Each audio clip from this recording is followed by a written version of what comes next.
it's on the nose, and you're bang on time for Standing on Guard here on AM Live, which is up next.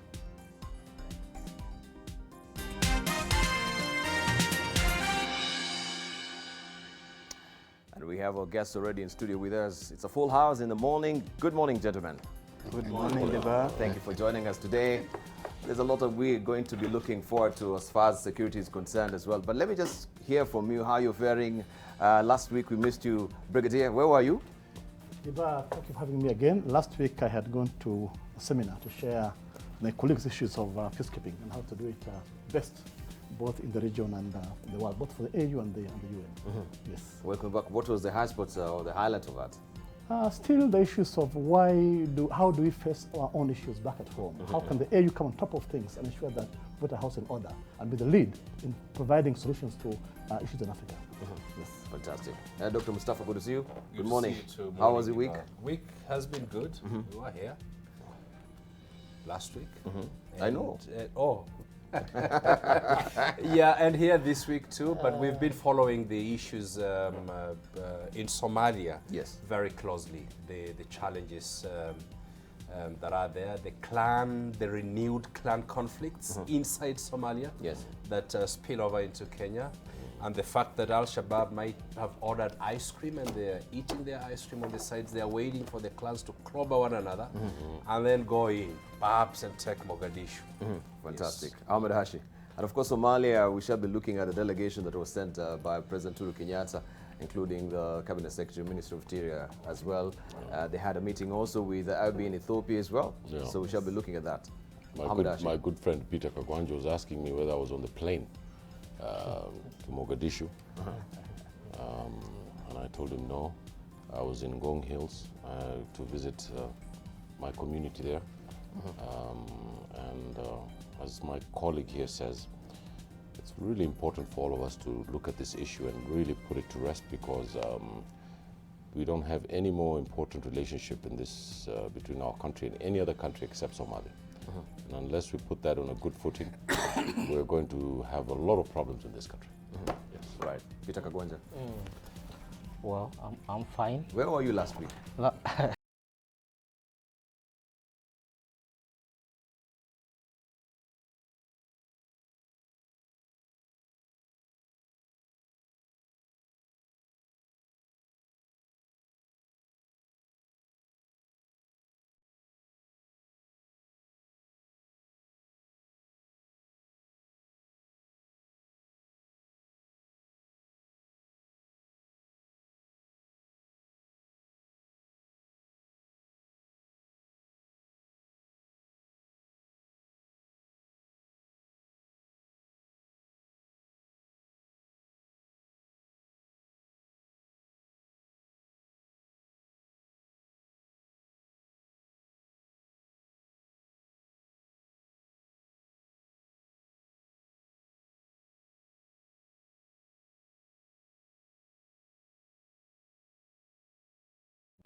Right, thank you, thank you. Ambassador, good morning. Yeah, Debal, two things that I wish to flag out. One is the threat of coronavirus. Yes. You have seen the financial markets are collapsing. But to me, the most disappointing thing globally is the lack of leadership to have a coordinated approach to this pandemic. It's not yet a pandemic. But I think the most interesting thing is that it's not come to Africa yet. When I talk to my friends in the medical world, they say it's because of the heat in Africa. But don't forget, like in Kenya, we'll be moving into cold weather around June, July. So if it is still endemic in European countries, it might find its way here. But I mean, you can see it is also going to become an election issue in America now. Other than that, I think it was also worth to remember this Ethiopian air crash last year. What is coming out is chilling. That Boeing put up an airplane that was not airworthy. And let's not forget the Kenyans who died there, that's true. Right. And of course, continue to mourn and condole with those people. Fantastic. We shall be looking at that particular predicament as well, the anniversary. Let's hear from Professor Naomi Damba. Yesterday I addressed the the newly assembled Kenyan Realtor Association and Developers, which has been organized by a friend of mine from the US, Peter Weregi. This group can accelerate development toward middle class, developing middle class, and hence our overall security in the future. So I talk a lot about corruption and about them realigning their energy with the strategic direction of the country. Thank you very much. And those are our panelists this morning. Of course, we have their profiles as well, which is up next.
It's a lot of issues we shall be discussing with the panelists here in the morning.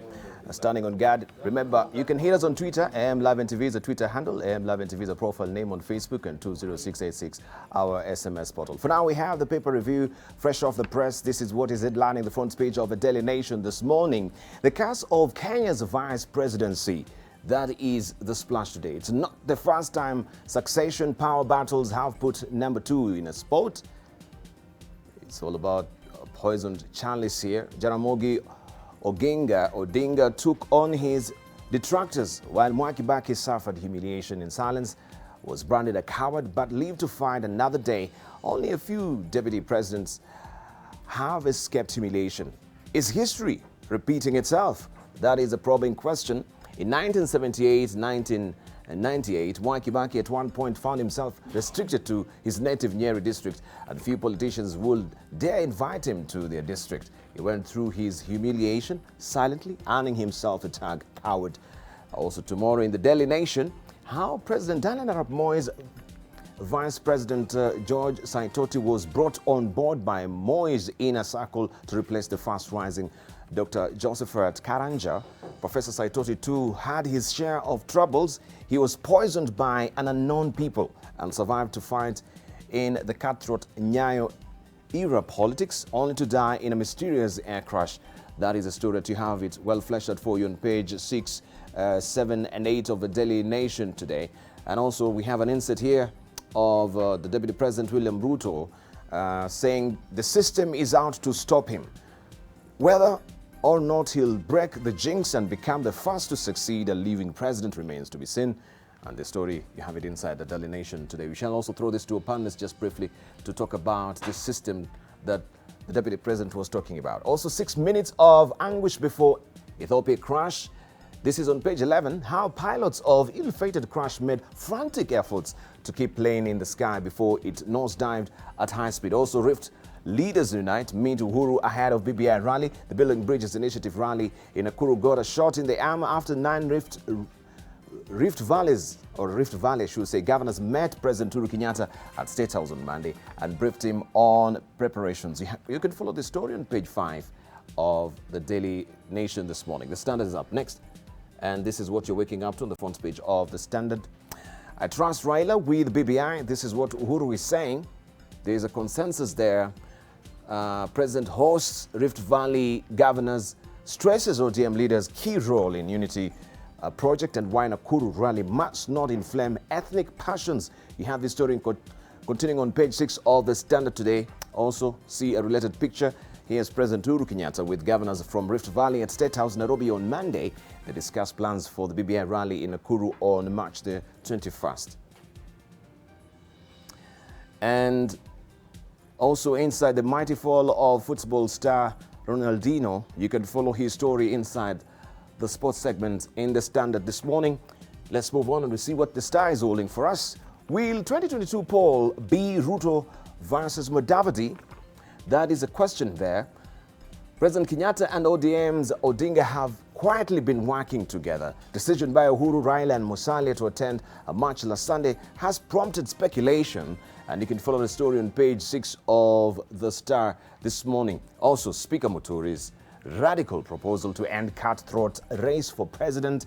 Follow all the details on page 4 and 5. He appeared before the BBI committee yesterday, and of course he also gave his sentiments there. Talco's staff grilled as Kinoti targets 3 at DOD head office. Also, UN and detectives looking for the arsonist who set hall on fire. This is all about the student's death. And Ruto missing as Uhuru meets Rift Valley governors. You can follow the story on page 6 of the Star this morning. People Daily up next, and this is what you're waking up to on the front page of the People Daily today. Did this man deserve new term at poster? And this is Dan Kagwe. Dan Kagwe has been blamed for the latest round of plunder at the Kenya Postal Corporation, bringing the parastatal to its knees. Yesterday, ICT Minister Musheru extended his stay by a further 3 years, raising serious governance questions. And you can follow the story on page 4 of the People Daily. And we have him here saying some of these things which are being said happened when I wasn't even there. Now we're able to pay salaries. This is Dan Kagwe saying that particular bite. You can follow the story on page 4 of the People Daily. Also, Ruto missing as Uhuru meets Rift Valley governors.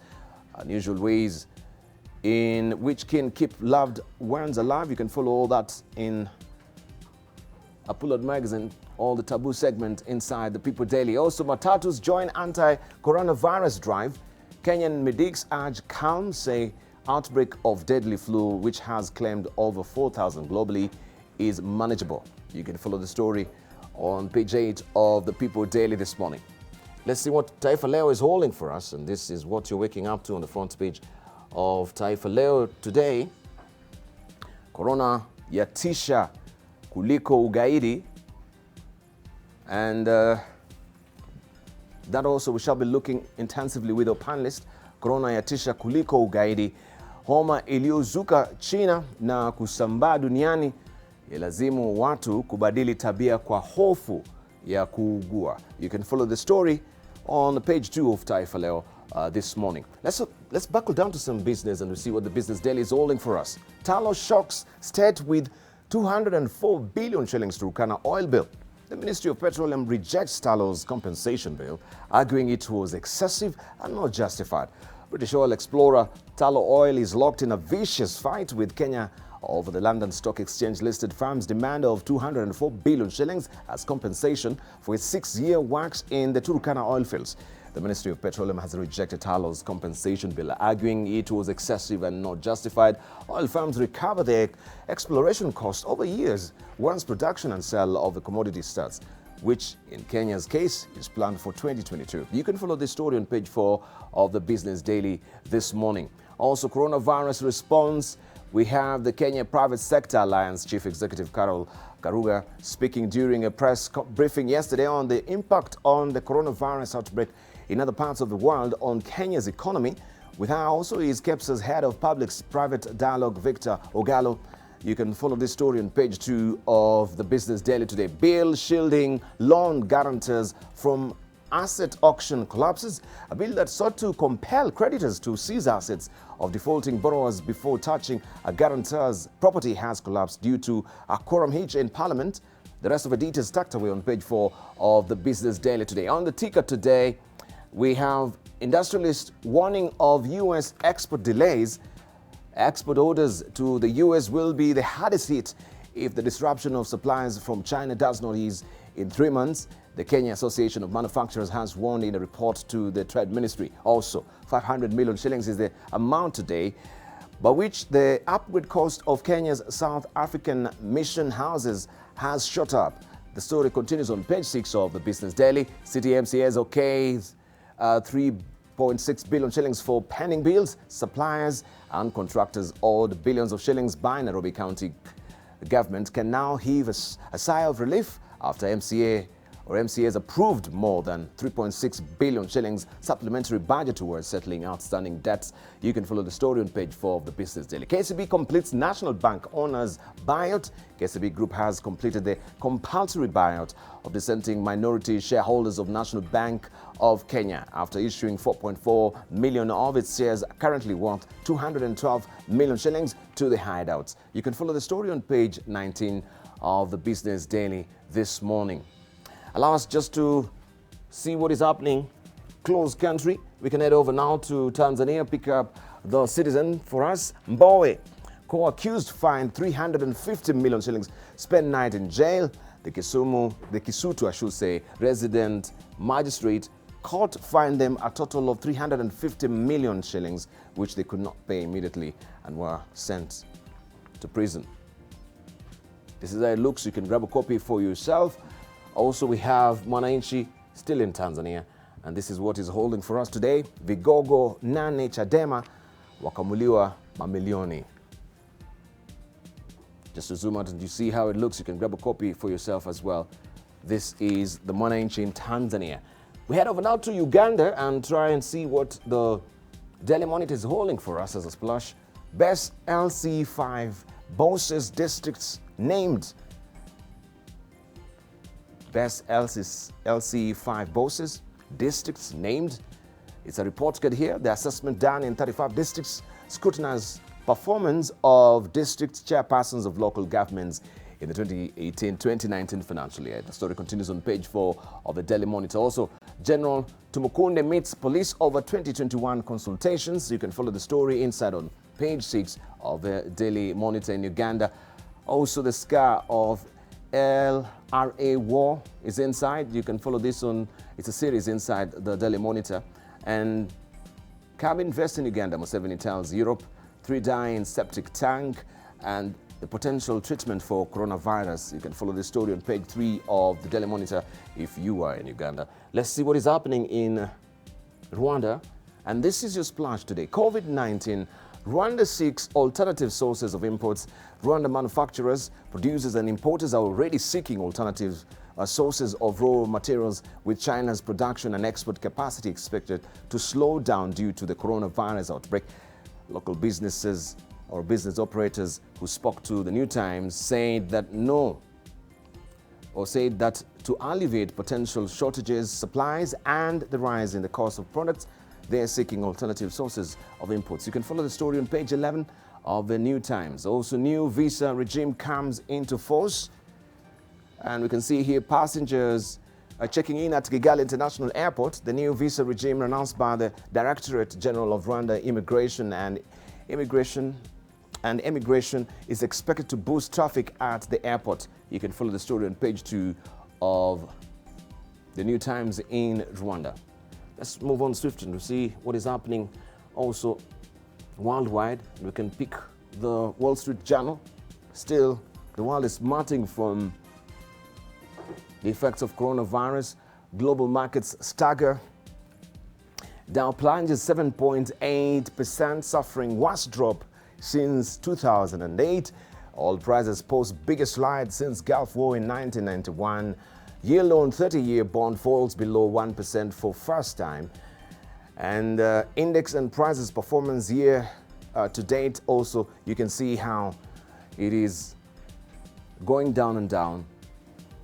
World Health declares the coronavirus outbreak an international public health emergency. CDC says it expects virus to spread in the US, and price changes also in S&P 500 stocks as well. Energy companies highlighted this. You can see what is really happening as far as oil and gas is concerned as well. And it says as virus spread, Italy locks down county. Also fear of flying spawns fresh crisis for airlines. This is where it's adversely affected. Tourism also smarting from the effects of coronavirus. It's a transnational threat as it is, and you saw very aptly put by Taifa Leo, this is worse than terrorism. This is what is on the front page of the Wall Street Journal today. Let's see what is happening also with other dailies. I can try and show you briefly what we have in the East African.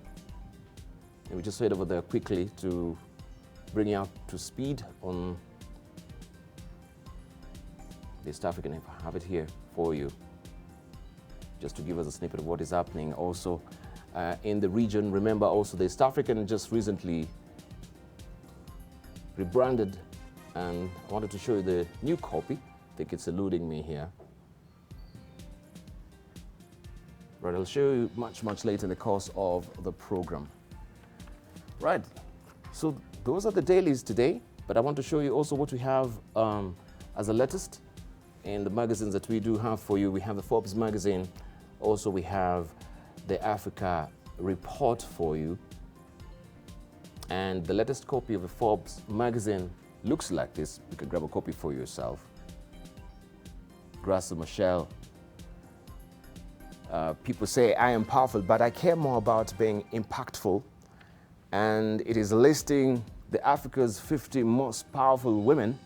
All the list is inside the latest copy of the Africa Forbes magazine. Remember also, we have our own listed there, Jennifer, and also Lupita Nyong'o as well.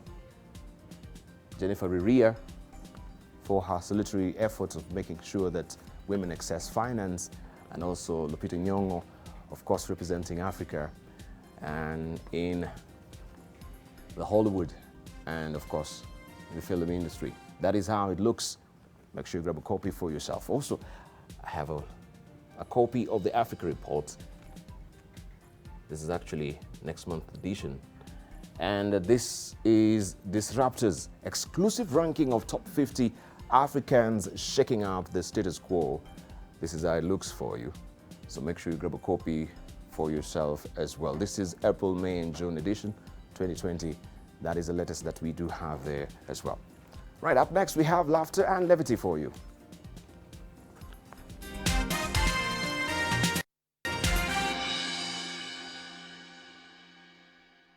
All right, let's see what we have in the Daily Nation and also the editorial pages of other dailies as well.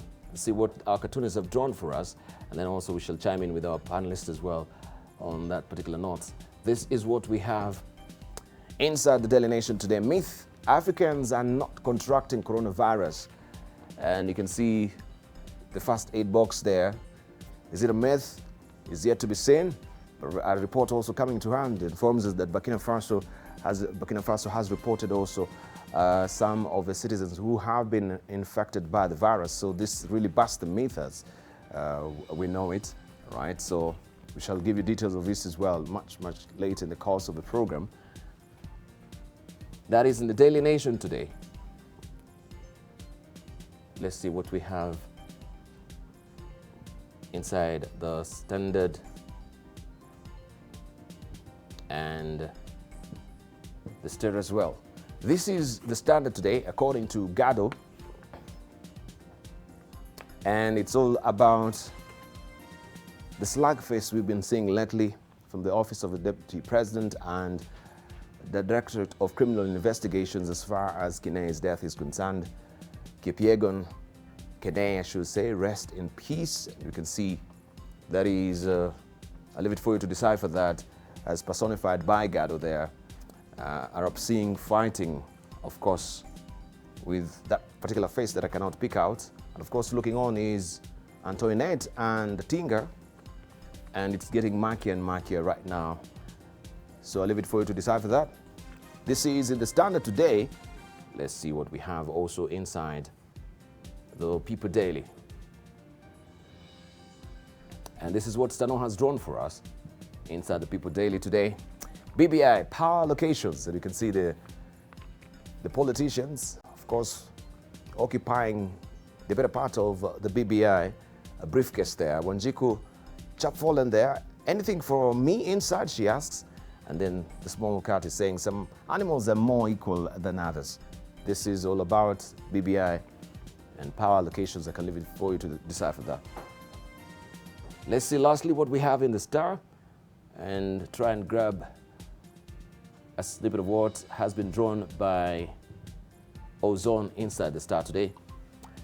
And it's all about the coronavirus and Italy. Of course, you enjoy lasagna and pizza, but now we can see what is really happening, especially with this pizza. It's getting, bigger and bigger and bigger, larger and larger, and this is the infection of coronavirus as it is right now. Maybe we could cross over to a panelist. There's a lot that we need to discuss before we head over to the stories of the day. Right? Just give us a snippet of what, first of all, is in the Daily Nation. We shall give you details. Hope I've not lost my memory. Oh God. There you go. I need to hold it like this so that it can actually. But this is a splash on the Daily Nation today. The cast of Kenya's vice presidency. Maybe we can throw it to a panelist, beginning with you, Ahmed Hashi, right? We can see what is truly happening as far as the ball, you know the common adage or the common nomenclature used for vice presidents is that they are a heartbeat away from power. And normally they never get to power because the presidents always like to choose vice presidents whom they believe they can control, that they can manage. No president wants a very powerful politician as his deputy president. And that's particularly for the geography of Africa. Well, that doesn't happen anywhere else. In every other democratic country, the most important thing is to get a strong vice president who can take over power if anything happens. I probably think there's a debate about that in the US, because mostly in the US, the deputy presidents sometimes not that strong, but mostly they are. But in Africa, it's a completely different situation. So I think that Mwai Kibaki Debal, probably one of the most outstanding citizens in Kenya's history, had a rough time with President Moi, because intellectually and ideologically, Mr. Kibaki was a runaway number one, and President Moi was a number one runaway when it came to local politics. And Churchill once said that all politics is local.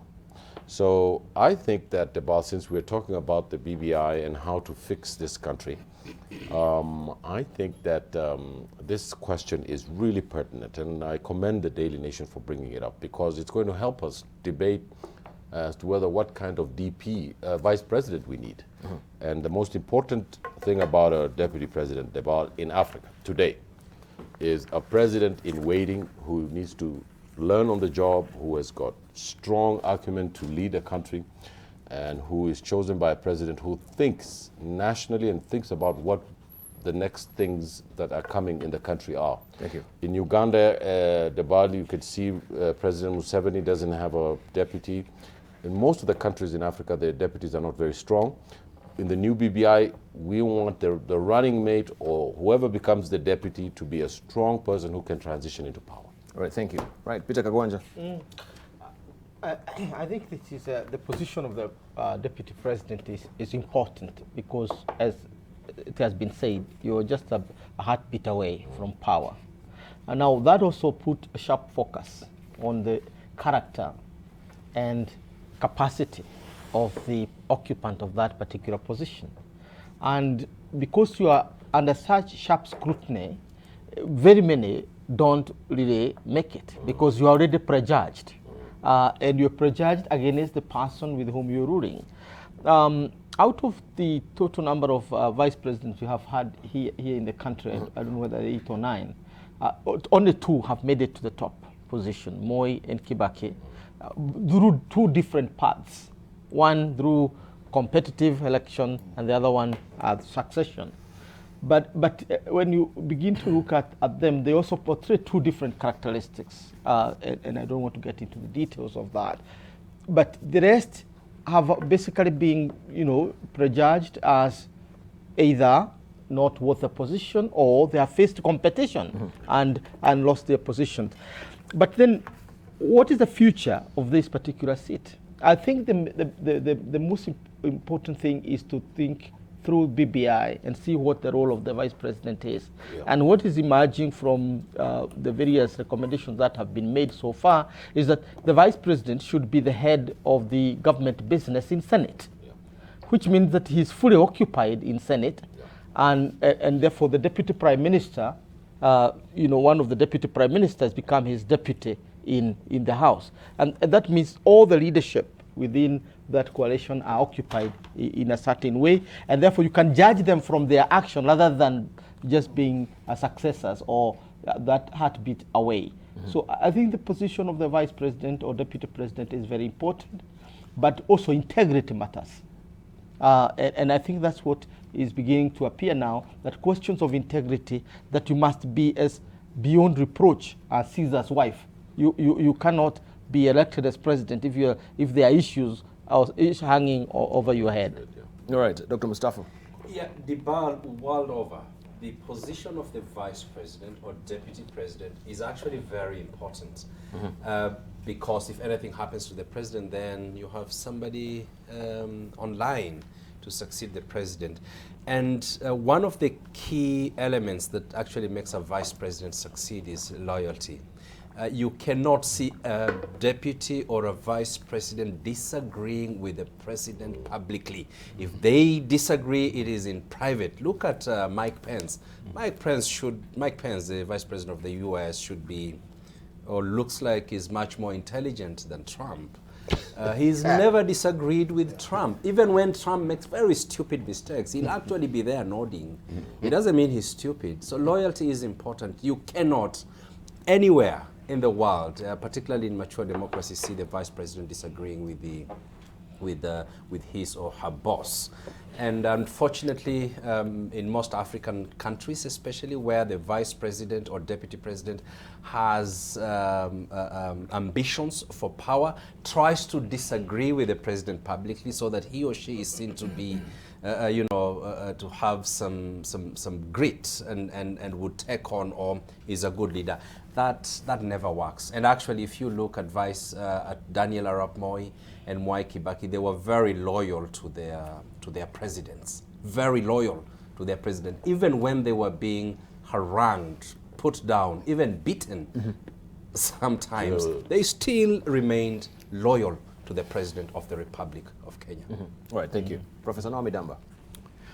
Dubal, I think Mustafa put it right on the head. Dubal, whether in any institution, and this is the issue of governance, there cannot be 2 centers of power. There have to be strategic realignment for the purpose of what you're trying to achieve. We know that Kennedy Johnson, for example, Johnson was left to sit down and wear his pajama and watch TV all day because the chemistry was not there between Kennedy and Johnson. We know that one of the most successful presidency has been Barack Obama, Biden concluded, which is the discipline and the respect of the office and combinedly working together. Albert Einstein once said that great spirit have always encountered violent opposition from mediocre mind. And we have too many mediocre minds in Kenya, which we need to relieve ourselves with so that we can focus on strategic direction. There has to be one chief at one time in any institution. Right.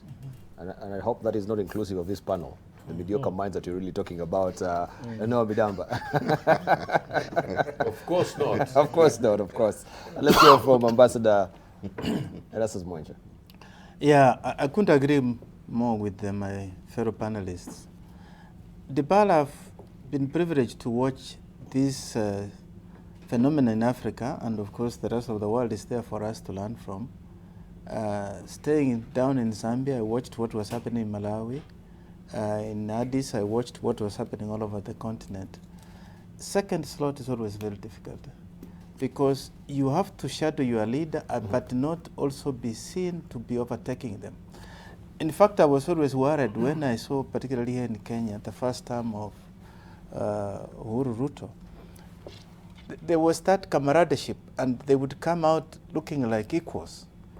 And that, to me, signaled a challenge. It didn't stay long. Debal, I have had to serve as chief executive of an organization, but also served as a deputy. And I had two very different leaders, you know, Zuma and myself. And it is very difficult, even when you disagree, to go to public and blame your leader. So you have to find a moment that you can bring out your points without being seen to contradict and come out. And they will learn then to respect you. And that's not what I see in Kenya at the moment. And I think I've said here before that some of our leaders maybe need to borrow from leave of what happens elsewhere in Africa, because history always repeats itself. You try to overtake your boss, you're always going to have problems. Yes, yes. Thank you. Let's hear from Brigadier. Deba, yes, a heartbeat away, but it could also be a mile away. And this basically, first, the importance is can't be reiterated, and the fact that we need continuity and somebody who understands the system. But in doing that, while we emphasize on loyalty, another very important issue is the issue of tact. That you must understand tact. Yes. Tact. Okay. You must understand how to behave in this position. Remember, the burden is actually on the deputy, not on the boss himself. Correct. So you must fit in, toe the line, serve him, and satisfy him. Along the way, at any point, there should be no issue of wanting to take over or challenging him. You must behave in a very tactful way and ensure that it's all calm always. Don't show that strong interest and flow with the wind without really being a problem. Yeah. All right. Amidashi, let's finalize. I don't know if I disagree with if I agree with my esteemed colleague, Brigadier General here. I think he's raised some important points, but I think that we also need to get rid of some of this African cultural malaise. That we need to, you know, piga saluti and, you know, be very, you know, lizardly about who's in charge. I think what's more important is to have a working relationship. Exactly. Do you know what I mean?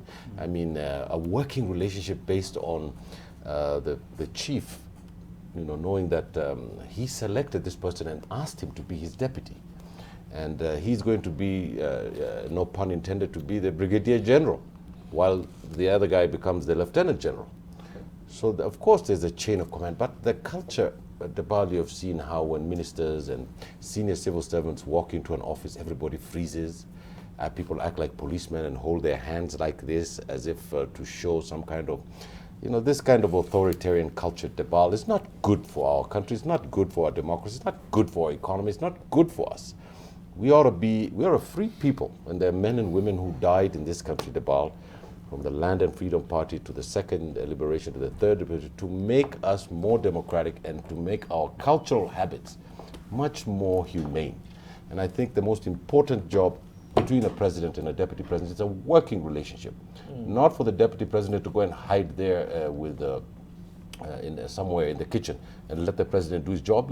Lazima kuwe naye bega kwa bega. I think the big question is integrity, and this is the lesson we learned from Jaramogi Odinga. When you read his book, Not Yet Uhuru, it's an ideological disagreement, and he says in the letter, my friend Jomo Kenyatta. Yes. He doesn't say my enemy, it's my friend, because we have disagreed on principle. And he said, if we have disagreed on principles, let me give you the chance to have your government, and let me go to the opposition because I hold alternative ideas. I think that's the kind of a culture we are looking for. When Mwai Kibaki studied the environment in the one-party era, he found it's too risky as the second in command to take on your boss. And what he decided was to lie low. And very quickly Moi realized that, oh, well, this man is sensible. So it just made him the Minister for Health rather than demoting him. And Mwai Kibaki went on until the moment came and said, now we can part ways. And this is what we're calling integrity. I think it's integrity we are looking for, not loyalty. Blind loyalty is good, but as somebody put it here, I think Professor Noah Midaba, it is not about loyalty. It's about how you carry yourself, how you articulate your dissent without causing despondency in society, how you articulate your alternative views at the same time reinforcing what your boss is all about. It's all about, yeah. Yes, yeah. That's the point. Diba, allow me to say that what we are saying is true, but that is true in a mature democracy, where you have even the individuals growing within a party. They are known, they are trusted, and even in the selections, the party has a say. But in a situation where even the coalition is temporary, it comes, today is on, tomorrow is off. You don't know who they are. It's very unreliable. So really, until we have that mature democracy, we can talk of integrity, be firm, side by side. It doesn't work. You have to be really play with the wind, ensure that you have what you desire. Yeah. All right, Noah Midaba. So in a moment also we shall look at the system that the Deputy President has been actually talking about, the system frustrating him as well briefly. But let's hear from Noah Midaba. Also, Ambassador, you wanted to say something before? Yes. Yeah, okay, let him say. The point I want to take away from Brigadier is to wait until we have mature democracy. You know, for how long? We are going to wait until Jesus returns. Until we are all saved. This is common sense. Common sense. Common sense. Use your common sense. Where you are and what you hold. If you are in the military, it's a disciplined place. What commander said, you salute. Of course. You move on. If you are in a church, it's a different thing. Not the public space. If you are in political, you know, it's integrity. Respect for the office. Communicate and have it. And together you know exactly what the mission is all about. All right, thank you. What I hear Noah saying, and I agree with him, that this being apologetic to our situation in Africa, saying, oh, we are not mature, so we can always make mistakes, I think we need to run away from it. In any case, what really we call the mature democracy. I mean, if you look at American democracy, it's guided. I mean, it's not one man, one vote. So is that mature enough? I think it's also the context. One thing I agree with him, our democracy has not matured to the extent that is tribal-based. You know, tribal leaders that come to the table, and therefore you are always seeing yourself with the constituency and not issues. So you have little in common other than the fact that you have come together to win power. But if you had democracy that is based on values, on issues, then you can be talking something else. But all said and done, when you play second fiddle, it is a very challenging position, how you express your dissent in public. You will always have a moment, you will always assume that when you are in that position, you will have a chance with your boss, and then in that quiet moment, articulate, they will learn to respect you. All right. Dr. Mustafa. About this whole issue of democracy, first of all, in my view, is overrated. Democracy is not an event, and it's not really what we think. There are various levels of democracy, and I agree with my colleagues in terms of maturity and not so mature democracies. US, as Ambassador Mwencha said, first of all, it's not a direct democracy. Yeah. It is actually a delegative democracy, and the various types. There is direct representative democracy, and the only country that I know that has that type of democracy is actually Switzerland. Then there is the delegative democracy or liquid democracy that we practice here. Once you've elected your leaders, you leave them. You let them represent you. In Britain, in the parliamentary system of democracy, it is delegative democracy. It's not direct democracy. It's not. You have elected leaders in parliament, and even those parliamentarians are the ones that actually elect the executive. The citizenry have no role at all in the election of the executive. The parliament that elects the prime minister, who then elects selects the cabinet. So this whole thing of overrating democracy, that's why we have leaders like in this city, leaders that cannot perform, leaders that have left this city to be so filthy, and many others, because of the kind of overrated democracy that we think about. And I think we should rethink this democracy with the issue of a public. Hashi comes from a very egalitarian society. That, when you're all equals. If you are the minister or the sweeper, you are equal. That's true. And that's a good thing, Hashi. That's a good thing. But respect for position, loyalty, integrity is very important, and how we actually balance this egalitarianism that we really need to cultivate in our cultures, and respect for position is very important. Thank you. Actually, just a moment. We need just to continue with that story first of all, then we can actually chime in on the other side of the story briefly, because it's all also linked to this. So the question is, who or what is a system? That is the probing question many Kenyans must have asked themselves after Deputy President William Ruto Deputy President William Ruto, who is a key member of government, sensationally claimed that the system was out to finish him. Setolale sought views from political commentators as to the nature of who, what, and how the system works. Then also shall throw it to our panelists as well. We are going to have a leader. Mutapiga kura kwa kiongozi wa kuongoza nchi hii.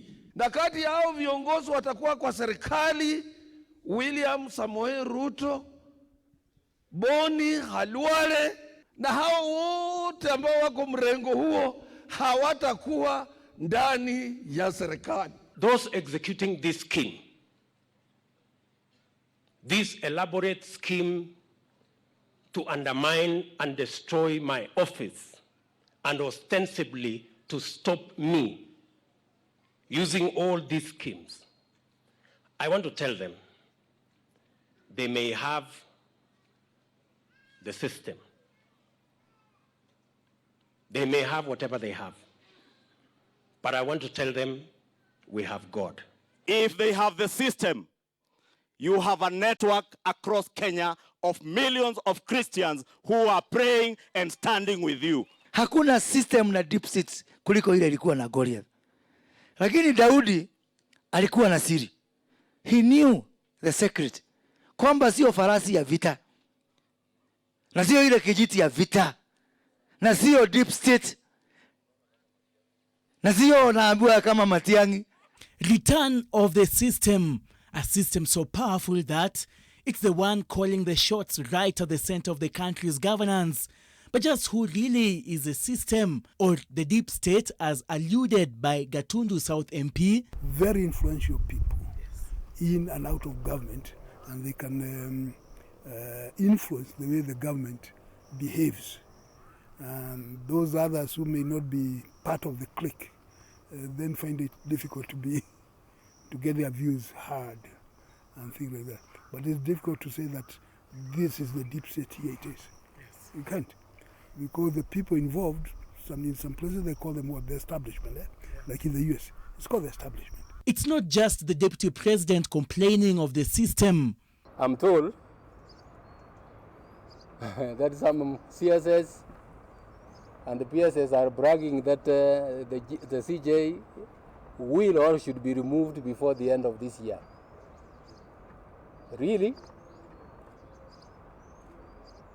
Kumbe hii nchi kuna wenyewe. Some of us are serving at their pleasure. You keep low to avoid, attracting negative attraction. Yet you have, and the ones that are very good, they manage to keep as low as they can, and not being seen in any way to be very ambitious, not to be seen to be aspiring. Some of them are transnational corporations. Others are huge national corporations. Some are huge, huge investors who actually, when they sneeze, the economy of this nation catches a cold. And therefore, they have an overbearing presence in the decisions of government. The outcome of the Building Bridges consultative forums that might, in the end, recommend for a referendum is being considered as a litmus test, and that which will determine the nature of engagement involving the interested parties in the political arena. Seth Olale, NTV, Nairobi. All right, so those names are coming to the public lexicons, the system, the deep state. We want to just unravel this and see who are the deep state and how that also the system or the deep state really interferes with democracy. Hamid Hashi. These violent delights have violent ends. Shakespeare once quipped in one of his plays. And I asked, the elephant in the room here is William Ruto. Nobody wants to say it, but I shall say it. I think the deputy president has lost confidence from his boss. The whole country can see it, we can see it, and we don't have a process to say leave. So this is why you hear on the national newspapers that he should stay home, he should do this. We have an unprecedented situation in this country today, Dabal, where the deputy president is not the deputy president in substance anymore. It's a very chaotic situation within government, and that has a security angle for us. And the question is whether or not that these delights are going to cause us to get into problems when we come to the referendum or when we come to the elections. BBI is precisely supposed to be bridging these in this country. Are not going to go down willingly. And I think that there is something called personal self-respect and personal integrity in politics. When you are in a political system and you've lost confidence of the person who has brought you into power with them, I think the thing about it is to go to the president and say, look, I don't seem to have your confidence. This is the job you gave me. Take it back. I'm going to go to my political party and I'm going to go contest for this job. That's the honorable thing to do. Whether you think the president has acted dishonorably with you or he has acted honorably with you, the most important thing is for your personal integrity. And I think that, Debal, I want to send this message out to the people of this country, and particularly to what's happening in the political class today. Kenya does not need these kinds of rifts anymore. We can't deal with it. This is why we have the BBI. And sometimes you have to rise above your petty misgivings and say, the relationship has come to an end. I am no longer making any decisions. I'm no longer part of the team. I need to go to my political party and ask the people of Kenya to give me a mandate. Watu wakutane kwa debe. But in this situation in which the deputy president is on national TV claiming that the system is after him, he's the system. I mean, if Deputy President Ruto is not the system, who is? All right, Peter Kagwanja. Let's first of all get to understand some of the concepts and the context in which they are used, because we are basically, overwhelming Kenyans with very heavy concepts and terms. First, a system in its generic sense is a very simple thing. It's about an organized, orderly way of getting things done, and there is no alternative to a system in that meaning. It's about methods, it's about procedures, it's about routines that get things done. That's what a system is. The big question is the morality driving that system. That's usually the case. But the way the deputy president uses the concept of system here is in a very derogatory manner. The way we understand in the Godfather, the mafia world, the criminal underworld. That's how it is used. In other words, it's an attempt that has been used by very many people down centuries to claim victimhood, particularly if they have serious issues that one is afraid of. And I don't think it's a matter of systems versus individuals or individuals versus systems. When a young man dies mysteriously, in very, very questionable senses, what's wrong with the system asking those questions? Where are Kenyans supposed to go to get answers to those questions? When a scandal happens in an office where even an individual is not supposed to go without, because this is really what the highest office, what are people supposed to do? Now, related to that derogatory meaning of the systems is what has been called the deep state. Those who knows the mechanics of democracy, democracies are about influential people, not only at the national level, even where Ambassador Mwencha worked. I mean, you know how we lobbied in the corridors of power in Addis Ababa, even to have you re-elected again and again. And the influential people is the capacity to lobby. Now, in a country like this one, the deep state is not just the military or the securocrats and so on, my friend general there. It also involves the tribes. And that's why tribes have become such a powerful actor in this country. Now, if you want to know the viciousness of the Somali community, really? Just go to the mosque and see the robbing. If you want to see the viciousness of the Gema community, go to where they are meeting. This is the point. You know, if you want to see the viciousness of the Karenjin community, go to the Muyot and the crowds where they meet. These are the real deep states. It is not even the securocrats, because the securocrats become part and parcel of deeper states. We need to define deeper state in a more in a more positive sense, that it is the groups that makes us. It's the groups that coalesce. The kitchen of communities are those what you're calling the deep state.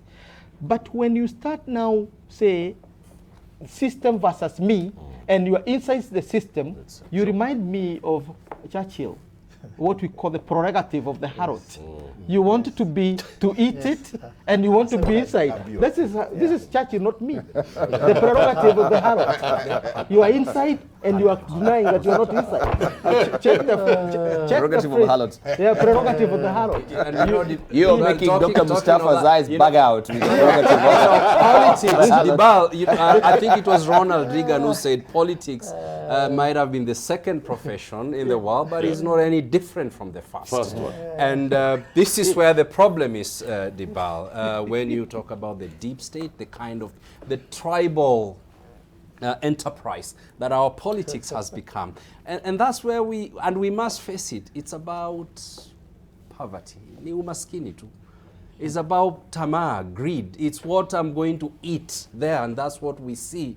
Dibal. And most of these people who are hankering or the sycophants and those who congregate in those areas, they rarely talk about the state or the nation or nation building. They might in a few instances, but a lot of times it's just about, how do I get there? How do I get to that power? And that's where the problem is in this country. If we're going to move our country in a way that we are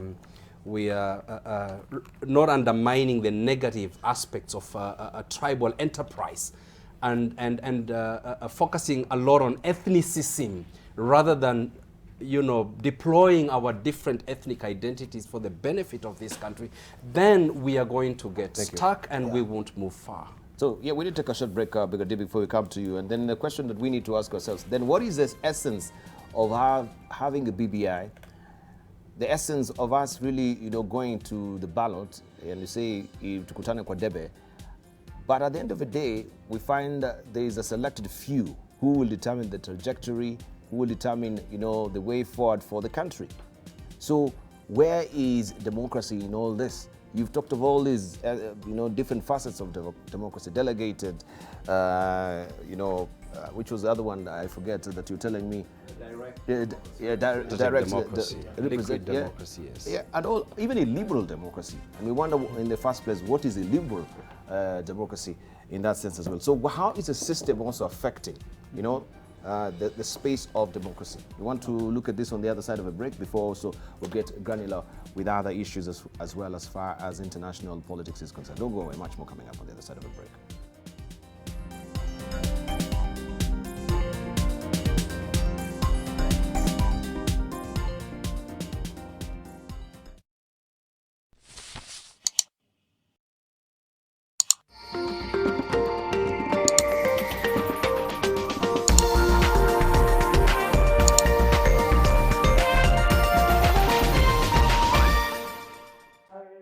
Africana City is taking challenges you face and turning them into opportunities. It's about pushing yourself. It's about trying to improve lives. For our families, our communities, for yourself and the people around you, for this generation, and for all that follows. At APSA, we believe in working with you to find a way to get things done. And now we have a chance to create opportunities for the heroes of tomorrow.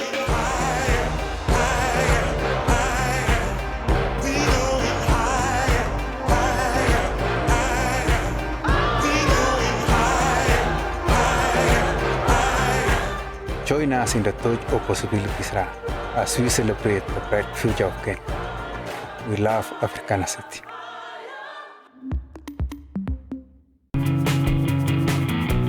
Hiyo maneno ya kucheza na mfanyikazi wangu mtanikoma, aipehi. Hata nione ukipea Nyambegea pesa ulikuwa unampatia ya nini? Wewe umezoea shinda, mimi sijazoea shinda bwana. Sikuwa ipitia kukunywa pombe na mnasafiri usiku. Na vile nimekusaidia kazi. Sasa tuache tulale tu leo. Mulale kwa nani? I'm from my morning joke. Kaunaelewa hiyo ni nini?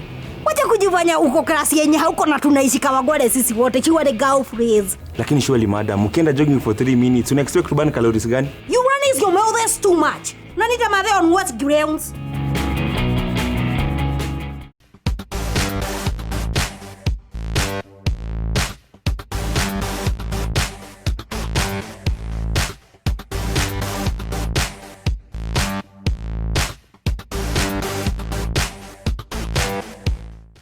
When you're facing stubborn stains, you're always in a fierce fight. Clean Soft kicks out stains. I am Carol and I've invested in the Alma by Saiton located in Loaka. Investing in the Alma was the best investment decision I made. I was one of the area investors and I have enjoyed up to 55% of the capital appreciation. If you are looking to earn above average returns, invest sharp in the Alma Phase 2 today. Phase 1 is 100% sold. Call to reserve your unit in Phase 2 today.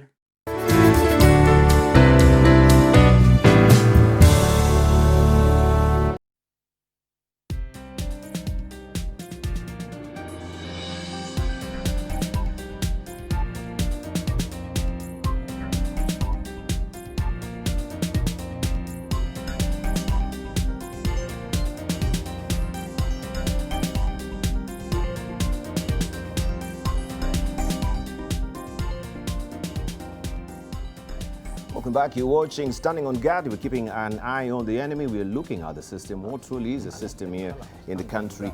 So many names coming to the fore, of course, on to the public lexicon as far as deep state is concerned, system is concerned. And this is what we are getting granular on with our panelists here on Standing on Guard. Before we took a short break, I think we were to hear from Brigadier and Ambassador. Let's hear from Brigadier. Thank you, Diba. What I want to say is that we are discussing issue at the top, but essentially that is a reflection of what is in our society. That when you have this issue of you can't agree anymore, is upon you, the deputy, say, well, we can't work together, I'm leaving. In the same token, go down a bit, in our institutions, where you have an individual who has made major offenses, who has been involved in corruption, and is so clear and cannot give way to allow for investigations. He cannot. And that is in our culture. He stays on, he interferes with the investigations until he's told, go. I think what we are seeing at the top, really, is what happens at the lower level. You can't go until it is eventually a departure. And I feel that we're still to see the end of this. We're still to see. It will be historic how this ends. But I'm not surprised that almost all of us are clear how it will end. To me, it better end early, not wait for the final whistle. Thank you. Right. I think I want to build on what Peter said when he wanted to unpack, and they did very well, this word system and deep state. You know, aside from talking of the government, even a political party, and I think it's good to borrow from the leave of what's happening in the Democratic Party in the US, and Bernie Sanders gives a classic case. You know, the Democratic Party has values they believe in. And that forms the core of the party beliefs and the majority of the people. Sanders is on the left, and there are some who are also on the right, extreme right. But how does the system kick in? If you go, for instance, the Democratic Party in America, it has what you call superdelegates and all that. When they were now doing these nominations and they realized that Sanders could easily clinch the ticket, the Democratic Party core values of the systems, the super delegates came in and said, no, we cannot allow this man because he doesn't represent us. So the deep state is that core which moves the soul and the value of the state to make sure that the state stays together. And for whatever value it may be, it may not necessarily that it is representing the people's intentions or people's aspirations, but that is what keeps that state together. And the state is more than just an individual. And so when you move away from it, you are brought into check. And that's why you can see the Obamas, everybody else rallied in and asked everybody else to resign, including, Bloomberg, that let's now zero in and get a candidate that can beat Trump. And so even for this, people watch a nation and they say, in fact, when you are making pronouncements in the state, people will watch you and they say, are you going to maintain stability of the state? If you assume power, what posture are you likely to get? And I always worry when I see our leaders standing, they always look irritated, calling names. You scare people. And I think this is something that they should learn. You ask the question, what is the role of PBI? PBI, to me, has come at an opportune time. In 2006, 2005, a study was done on Kenya, APRM. He was part of deep state then, he realized it. And they went through that. Who was part of deep state? This one here. You will tell us more. Yeah, and actually, there were pointers which showed that Kenya, if they held elections in 2007, there would be clashes. And I think this is the value of PPI. If you see at the very core of PPI, they're saying, let us address what that helps Kenya. So there was a warning before. Every election. Yeah, there was a warning before even the 2007 elections. Yeah. Every election we fight. Let's solve this. And I thought, if I was deputy president, I would have understood what Uhuru is up to and support this cause. But I think he came with an attitude that this is my turn. I'm entitled. I helped you become president. So if you don't give me my turn, pronouncements were, then we were going to revolt. And even as Kenyans, you ask yourself, what is the point of having an election when people they already, I'm elected, this is my turn. That is the wrong politics. This is the wrong state that we are going. But it's very important also, some of the pronouncements that we make Exactly. very cavalier way that people take so dearly. Yes. So it is all about managing expectations. Because of course that was the expectation after you complete your term, then you'll pass the baton as it was agreed. Of course they'll go through the elections and they'll try and steamroll him. There's no need to have the elections. Correct. There's no need to have elections. So decided. No, Midamba. But my point is, Kenyans should look at us this morning and listen to us very carefully. And Kenyans, every single person ought to sit back wherever, drink your porridge, sit under the tree and peel off banana and ask yourself what is important for me. Because the language and all the stuff we are using here is not helpful for the ordinary Kenyan to understand and what is being said outside. The issue is simple. Barack Obama said it takes years and toil to create a true union. And there's no country in the world that has created a true union. So all of us are on a journey. You can throw in democracy, use any word you use, but the point is we are on a long journey and we cannot woodwick Kenyans every moment about, we need to take 9 bread out of 10. If we don't have 9, we cannot be happy. So you retreat back to tribalism, and tribalism create commotion, and commotion disrupt our development. BBI is about 2 things, in my opinion. Forget all this other stuff. Get rid of corruption at all levels, wherever we are. And you cannot have harmonized the country, you cannot bring the ethnic groups together unless we get rid of corruption. And so that should be the focus. Forget who's get power to what, to what extent. And the point is we have a country with which we need to harmonize and which we need to move forward. We are among nations. Everybody is watching us. And so all these shenanigans about my, I don't have power. Every president in the world has what's called kitchen cabinet. Every leader, I am as a CEO, I know who I can count on to get the work done. There's nothing wrong with that. The point is respect. Right. Let me just speak also on you, Peter Kagonyi, to tell us more. When we're looking at the system, because now we've abstractly talked about the system, how then does it spread its tentacles in different spheres of governance or different spheres of a country? In the business environment, we can talk about the security as well, apparatus. We can talk about the political sphere. We can also keenly look also on maybe the civil society, the parachurch ministries, the churches as well, faith-based organization. How does the system hold these elements, together and control them? Make us understand. First and foremost, let's say that globally, the concept of democracy is contested. It's a value-loaded interpretation. Democracy, they say it's an illusion. It's a mirage. You cannot actually grab it. As far as we go. Mirage is okay, because if you don't have that illusion, if you achieve it, then why go for it?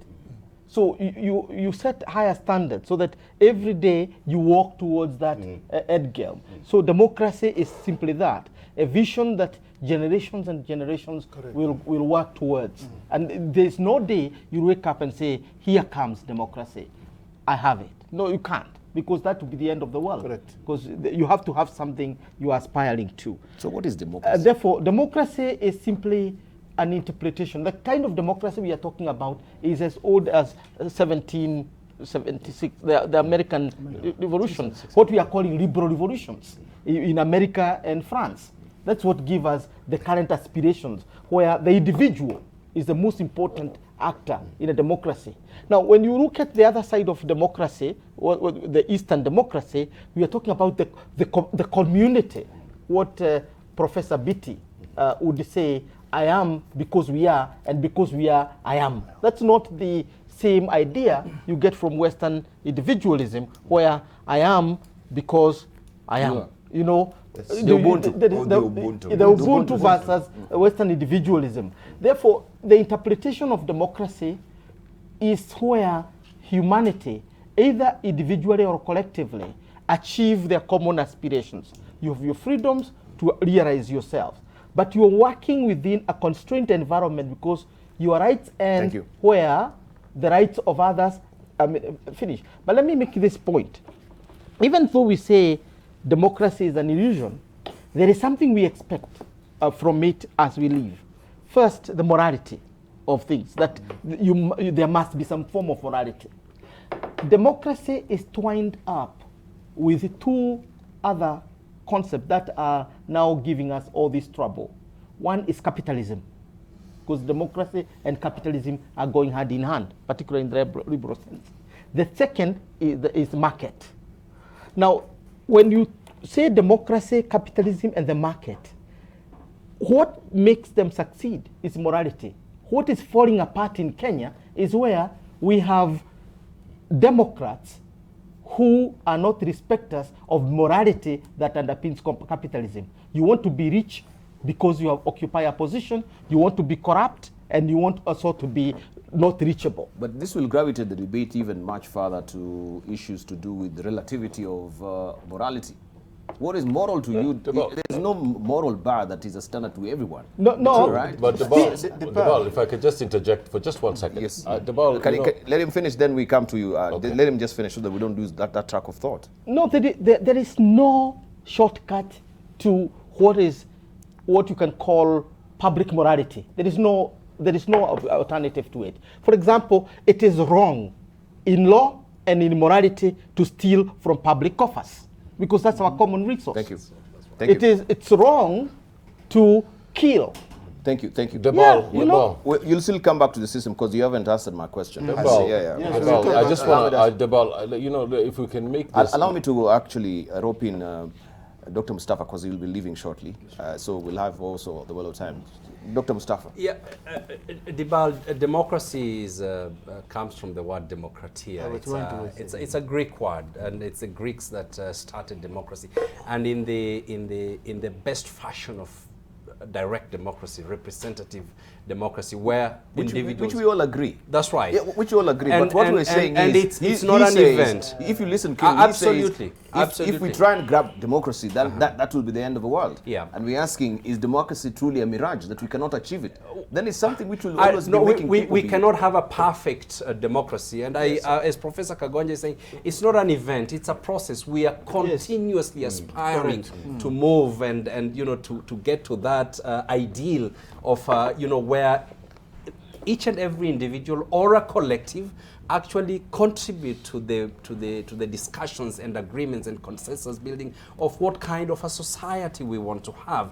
And even the Americans have not even reached there. I remember Trump got minority votes. Hillary Clinton beat Trump to the popular vote. And it's always work in progress. It's not that's what we should continuously be building it. In the case of Kenya, and I would like to bring the security angle to them, this is where danger comes in. The case of Kenya in 2022 could just be a watershed moment for us, a much more dangerous time than 2007. If we continue with this kind of talks that we are hearing from political podiums and platforms, and there is no need for those kind of talks, because they harden feelings. People start doubting about the very democratic ideal that Kenya is working towards, and we shouldn't be going in that direction, Debal.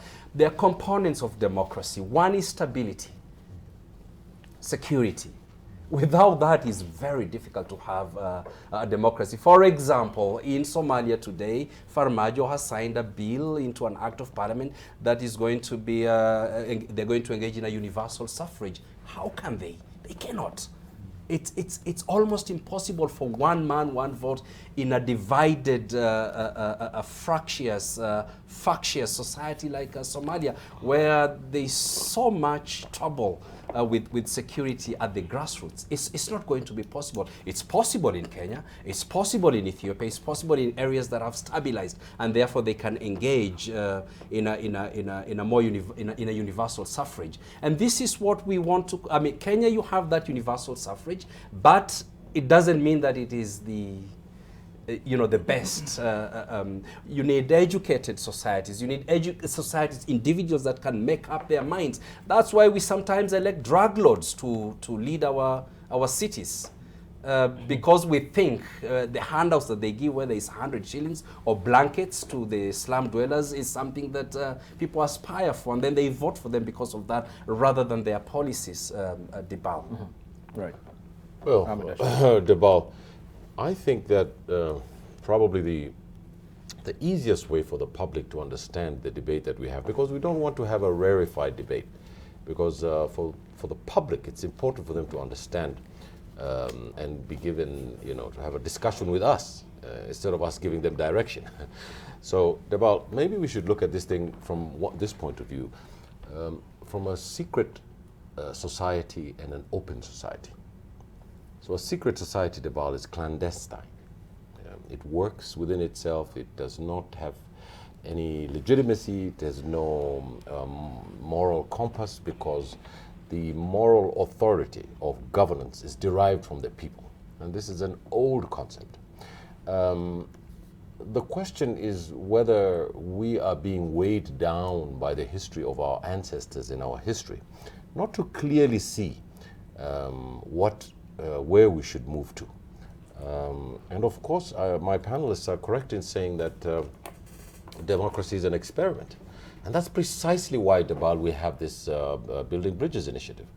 What we're saying, in a sense, what the Building Bridges initiative, so that the public understands why we have democratic government, is to say that we tested the first across the post system, and it failed the test of our ethnic divides. That's the first thing that we have to understand. Because, Debal, you know, when the colonial system came here, they divided me and Kagwanja here and my friend to the left, and then left us a time bomb of geography and ethnicity in this region and in Africa. So the responsibility of our first leaders was to do what Julius Nyerere had done in Tanzania, was to build a nation. We didn't build a nation, we decided to trade quickly.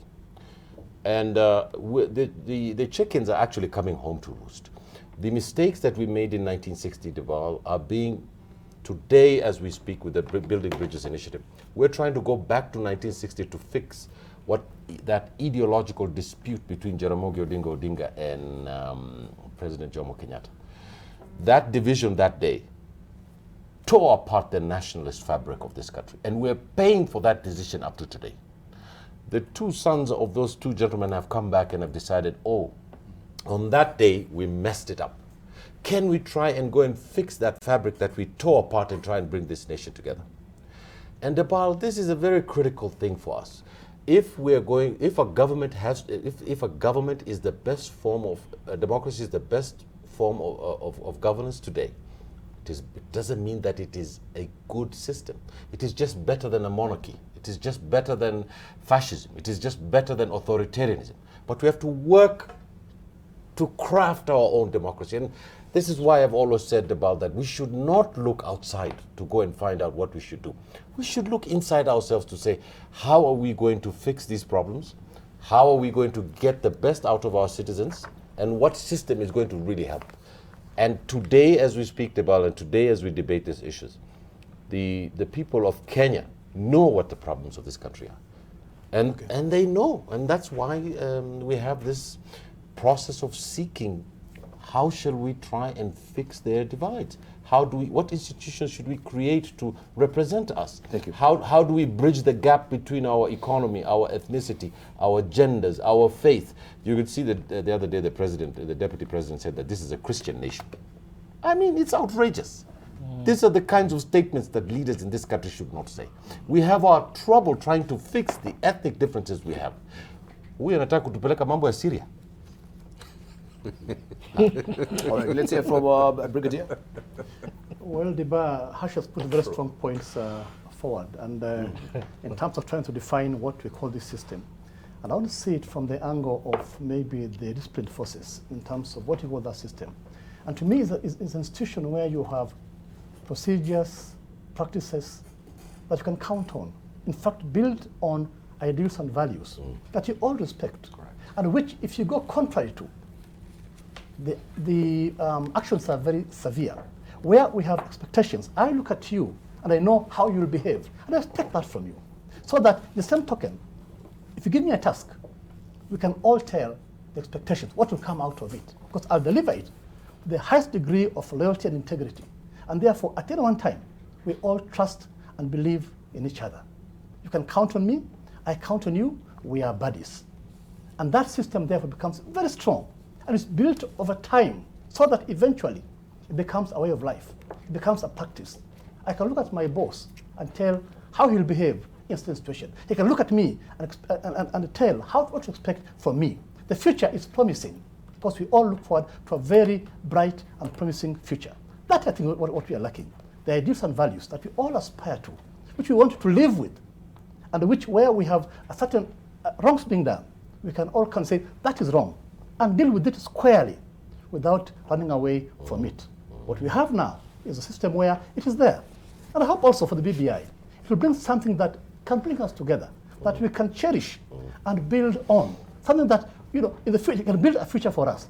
I'm surprised myself because 10 years ago, we had the new constitution. There was a lot of hope in it, a lot of hope. Hardly 10 years, we're already adjusting it, looking at other means, ways to do it. We're not yet there to say, this is what we have. I hope one day we'll have those ideas and values that we all cherish and live with and give and build a very promising and prosperous Kenya. Norma Damba. Jubal, simply what my colleagues here, what the panel is saying, is democracy is a state, is an ideal state that everyone is aspiring to.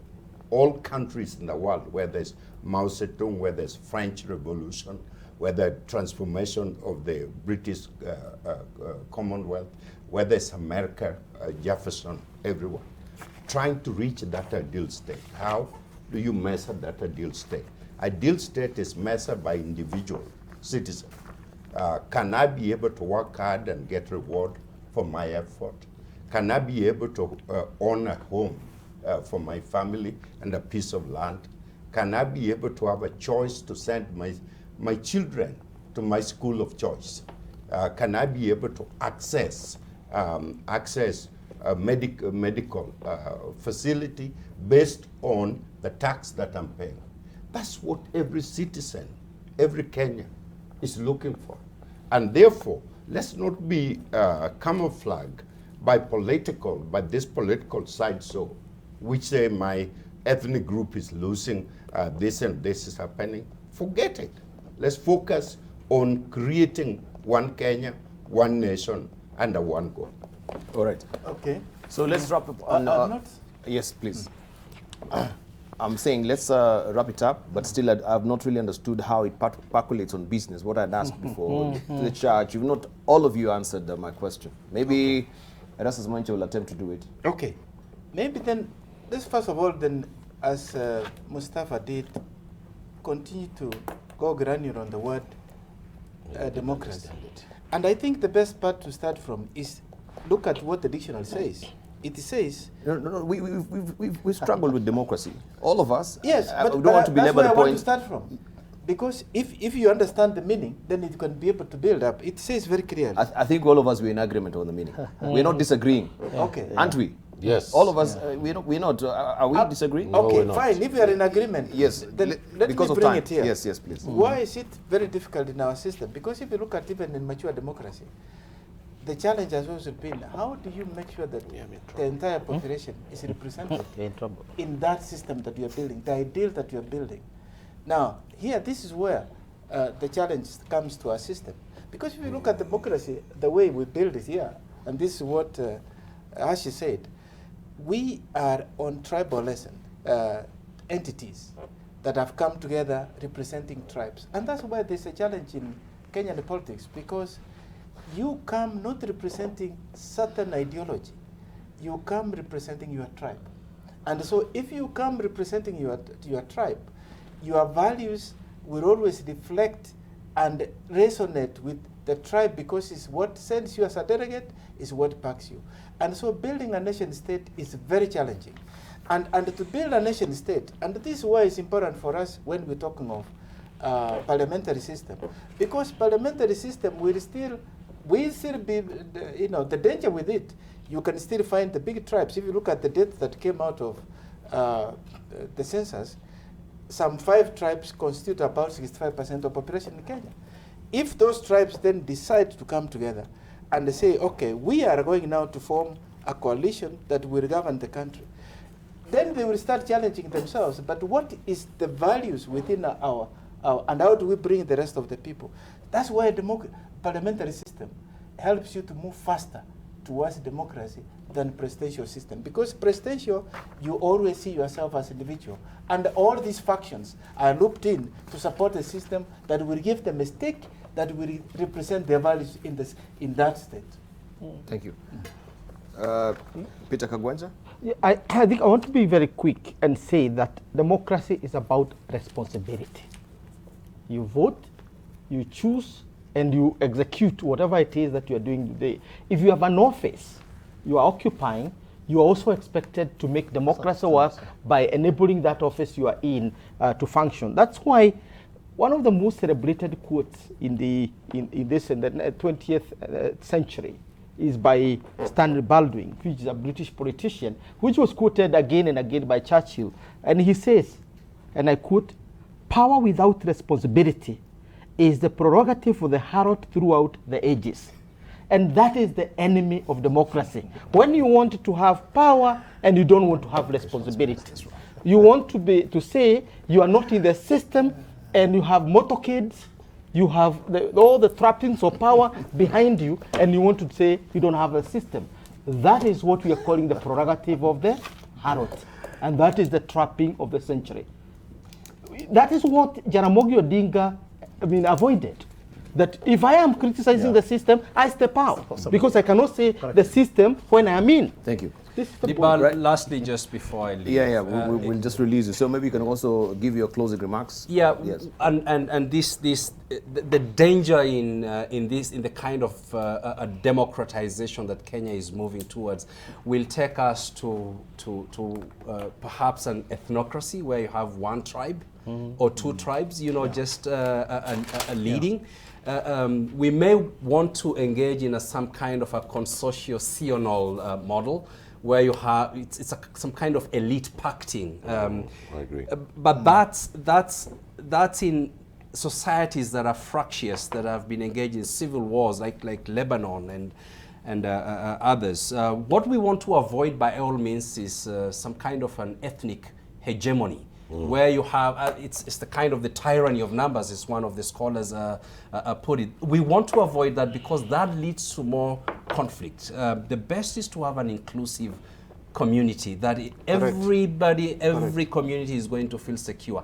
If BBI is really going to give us something good, then it is going to be an inclusive kind of a system. How that system is going to look like, Dibali is up to the scholars, political scientists and others to talk about. I want to conclude by congratulating Matiang'i for taking steps to go to Villa Somalia in Mogadishu to go and meet Abiy and to try and engage these leaders so that we can stabilize this region. I'm here to understand why it is Matiang'i that went to these places, but I think it's a very good thing. I would advise that I think we need to start speaking to this man, Mohamed Jawar.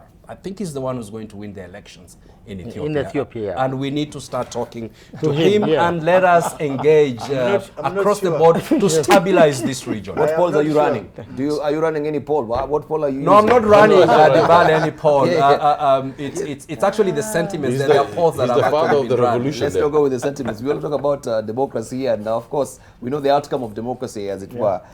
We'll leave it at that. But we want to thank you, Dr. Mustafa. Dr. Mustafa is leaving for a lecture class right now, so we want just to relieve you. Thank you so much for your contribution. Thank you, Dibal. And of course, also your sentiment on Somalia acts as our segue now to our next discussion here on that particular development diplomacy mission, where we know that a team led by Interior CS Fred Matiang'i met with Somali President Mohamed Farmajo following a week of tension between the two neighbors. This comes after President Uhuru Kenyatta and his Somalia counterpart Farmajo agreed to de-escalate the conflict. Says Matiang'i via his official Twitter handle said the team had been constituted by the president with the aim of ironing out the cross-border dispute. Interior CS Fred Matiang'i, who has emerged as President Uhuru Kenyatta's trusted lieutenant, led a Kenyan delegation to Somalia, where they met with President Mohamed Farmajo. Matiang'i said the team, at the behest of the president, was in Somalia to iron out what he termed as persistent cross-border issues. This follows a phone call between the two heads of state who agreed to appoint a joint team to look into the sticky issues including border security. Early last week, residents of Mandera were forced to flee the town after Somalia allegedly brought its internal war to Kenya. Somalia accused Kenya of harboring a purported fugitive, Abdirashid Janan, who is a Jubaland minister. It is reported that the Monday attack was Somalia National Army's attempt to recapture the fugitive, but the Jubaland security forces retaliated. It was further reported that the Somali army had been camping at Bulahawa, a town neighboring Mandera, for the past month, planning a raid to capture the Jubaland minister, who has been hiding in a hotel in Mandera town since January. A week ago, 11 northeastern MPs travelled to Somalia in a bid, they say, to find a lasting solution to insecurity in the area. The government clarified that the meeting was unsanctioned, with Parliament saying the MP's visit was personal. We met with only one person, and that is the President of the Federal Government of Somalia. Kenya is currently embroiled in a maritime border dispute with Somalia. In the suit, Somalia is taking a claim on an oil-rich triangle in the Indian Ocean. The Internal Court of Justice postponed oral proceedings to 8th June 2020 after Kenya requested for a delay in the public hearing. Sharon Baranga, NTV. Right, so questions coming to the fore. Why was CS Matiang'i the one to actually go to Somalia? Why not the Ministry of Foreign Affairs? Maybe we could just put it squarely to a panelist. Ahmed Hashi, let's begin with you. Well, Mr. Matiang'i is effectively the Prime Minister of the country now. According to who? According to me. Thank you. He is probably the most powerful man in government today, and is the right-hand man of the president. And on special issues that very close to the heart of the president instinctively asked Mr. Matiang'i to go and do the job for him. Of course, everybody could, it's a glaring fact that this should have been the foreign minister's privilege to go to Mogadishu and to go to Addis Ababa.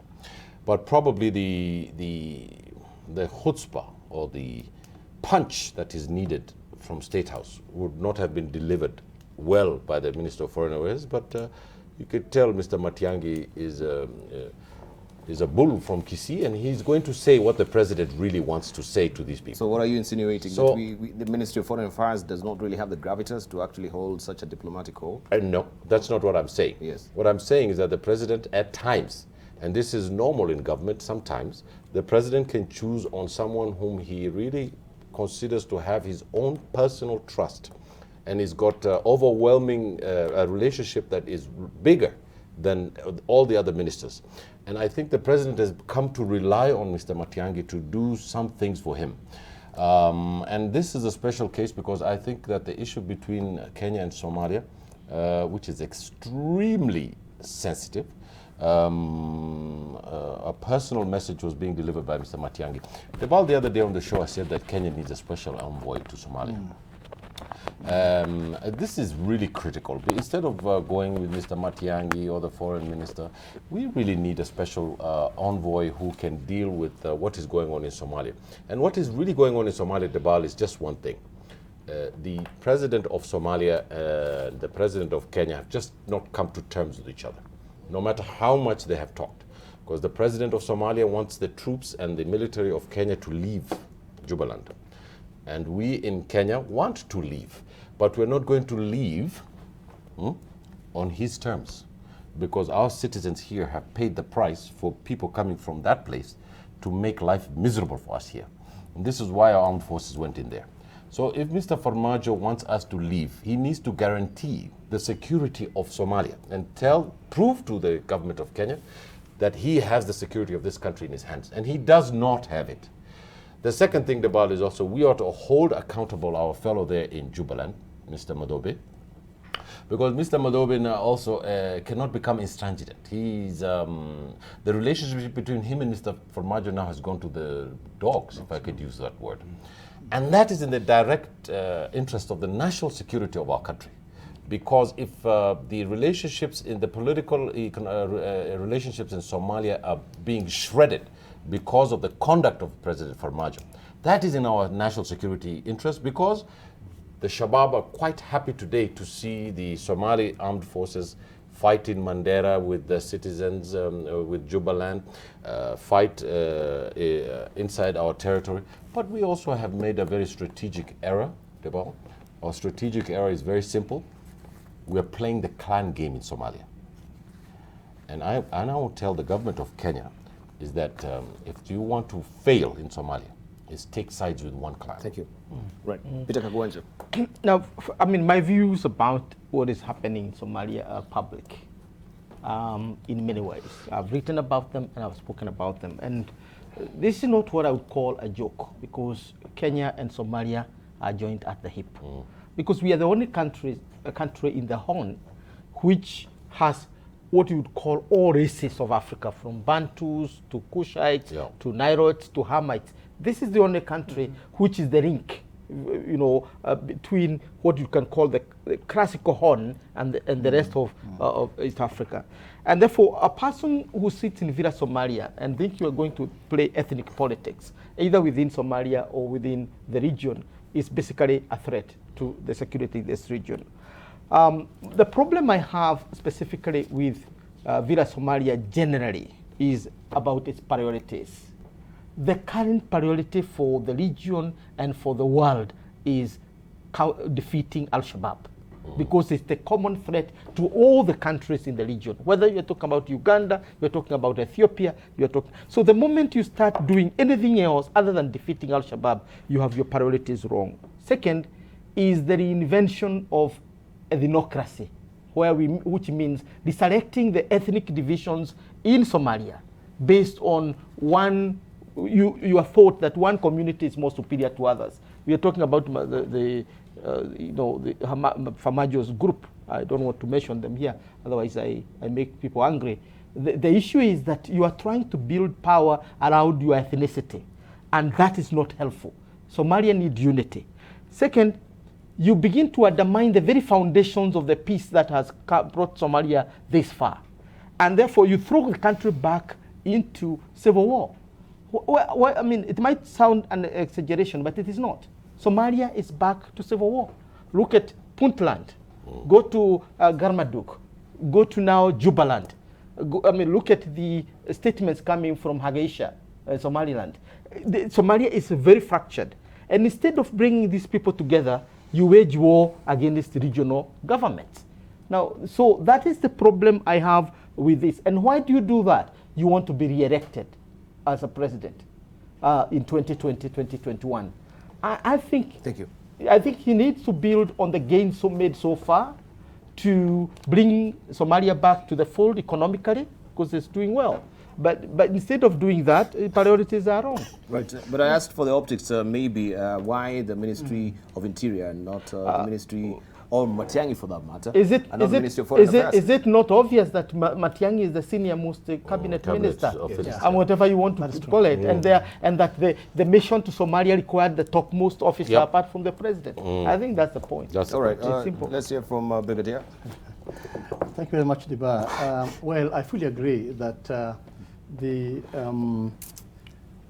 CS for Interior and Coordination of Government Affairs has that responsibility actually to coordinate government, and therefore this time he is well placed to go and be the envoy in both Somalia and Mogadishu. Of course, one will say, why not foreign affairs? That is left to really the liberty of the president, I'll say at this time. But I want to mention also that Kenya finds herself in a very complex situation here. On one hand, we have full responsibility to ensure that our border is secure, and that we can't run away from it. And that's the key prime responsibility of government. Then secondly, we know that our neighbor to the east is Somalia, but technically, that area is controlled by Jubaland forces. And therefore, what happens is much influenced by what Jubaland forces does in that area. While on the third hand, we have that responsibility to maintain good relations with the government. And therefore, Villa Somalia becomes very important for us. So this complex situation puts us in a very awkward situation. But at the end of the day, it's very important that the relations between the two countries are maintained as much as possible. A regional government is useful, but not to the level of a national government. We know very well that we had a very big hand in getting Madobe into Kismayo. We know that. And even after maintaining him there, we played a key role. At the same time, we know very well that we played a key role in ensuring there is peace and stability in Villa Somalia in terms of Farmajo and all that. So my point is that having helped Madobe come in there, we had one more role which we didn't do very well. It was to ensure that Madobe and Farmajo work together for the common good. Apparently we put too much effort in Madobe and left Villa Somalia, so that, in fact, our neighbor, another neighbor, took advantage to build on that. And this is something that Kenya has in the past not done very well. We do very well in the peace process. Remember Machakos and Naivasha and all that. Then when the fruits were ripe, we got them there, and then we left it for others. The same thing. The government of Somalia in the current period, or what is now the government, was built in Nairobi, and we took them there. Then when things were ripe and things were good, we left them. Us took advantage. So to me, our responsibility now really to go back, talk to Villa Somalia. They are good neighbors. We can't away from them. And in fact, we are the best neighbor and promising in terms of what you have done for them, the effort we have put in there. And I feel that this effort by the government, sending CS Matiang'i, was long overdue. We should build on that, both in terms of Mogadishu, Ethiopia, and ensure that the region is at peace. Thank you. Ambassador, the optics are very important, because by Matiang'i going, it also signifies, even from the Kenyan point of view, the importance and the content of the mission. And of course, as the General said, Matiang'i coordinates government, is briefy, is Minister for Internal Affairs, and so even the receiving head of state, normally they get a brief on the person coming. It helps them to feel that the person they are talking to is really coming to talk on behalf. Don't forget, this happened after there was a phone call. It happened after we have had this parole with all these 11 MPs who went to Somalia, and it's also happening when we have these issues which are pending even in the International Court of Justice concerning the maritime. And so you want to cool the tempers. And in fact, this is what we said last week, that de-escalate these tempers and start talking. And I think this has come out very well through this visit. And I think we should congratulate the government, because in this forum we have been saying there is that gap that was still there to build bridges between us and Mogadishu. And let's take one lesson from here. In addition to what the General said, I think we should have done better in supporting Madabo and make sure that he's also in harmony with Villa Somalia. The fact that we supported him and Mogadishu is reading from a different text is a recipe for some disaster. And then when our boys are there, boys and girls are there, a second lesson that we should learn, this is something that at AU, at UN, we have always advised that if you are going to send peacekeeping troops to your neighbor, it can be very tricky. And indeed, we are in a very slippery ground. I think what the president has done is good, and let's maintain that order, because if you reach a situation like now, I saw the US is being asked, leave Iraq. Yeah. We don't want that situation. It would be terrible. Thank you. And Thank you very much. Professor Naomi Damba. Well, let me say a few things. There are 3 points I'd like to make, but let me say a few things before I get to that. And my colleagues here have alluded to most of that. Somalia is a volatile nation, and Somalia is an existential threat to the Kenyan national security. Somalia is a country where we have joined at the hip. We cannot escape what's happening in Somalia, real or not real. In Somalia right now, Turkey has got in and got very involved. Training, created the largest embassy in Somalia. The Gulf states are there. And there's some really rugged, colorful individuals that are in Somalia for their personal interests. They're from the US, they're from Europe, they're from everywhere. They're going to make this theater very, very volatile and on a continuous basis. And so there are 3 things that Kenya must focus on, and focus on very clearly. Now, before I say that, the use of Matiang'i is through time memorial, every president has used every possible asset at their disposal. When it came to the Chinese-US relationship, Henry Kissinger was not the Secretary of State or one of the most senior. He was. Oh, yeah, he was Secretary of State when he first crossed over to China. But this was an asset and a trusted friend of the president. And therefore, the president has used Matiang'i on the same basis. Now, three things that must happen. Can we take two, or can I mention three very briefly? Very briefly. Okay. The president must keep an open dialogue with whoever becomes the president of Villa Somalia. It doesn't matter who. But that open dialogue is helpful, whether you disagree or you don't disagree. We must align our strategic interest with both Ethiopia and the US in this theater. Lastly, supporting Jubaland in one way or another. This zone is important, direct interest to Kenya. So whoever control it will have serious implication about our maritime dispute and all other dispute we have. So we must have a friend in that area. How we do it is not necessarily having our military within Somalia. We must cordon off and buffer our Kenya border, Somalia. Right, thank you, thank you. And of course, before we wind up the show, we'll be remiss if we also don't take a keen look on what is happening worldwide as far as coronavirus is concerned.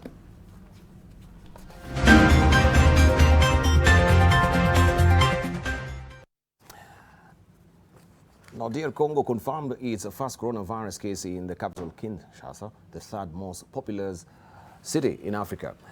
The patient is a Belgian citizen who has been in the country for several days, according to Health Minister Eteni Longondo. DR Congo officials have drafted a strategic national plan to deal with the new coronavirus. The head of the National Biological Research Institute said this, also according to Jean-Jacques Muyembe.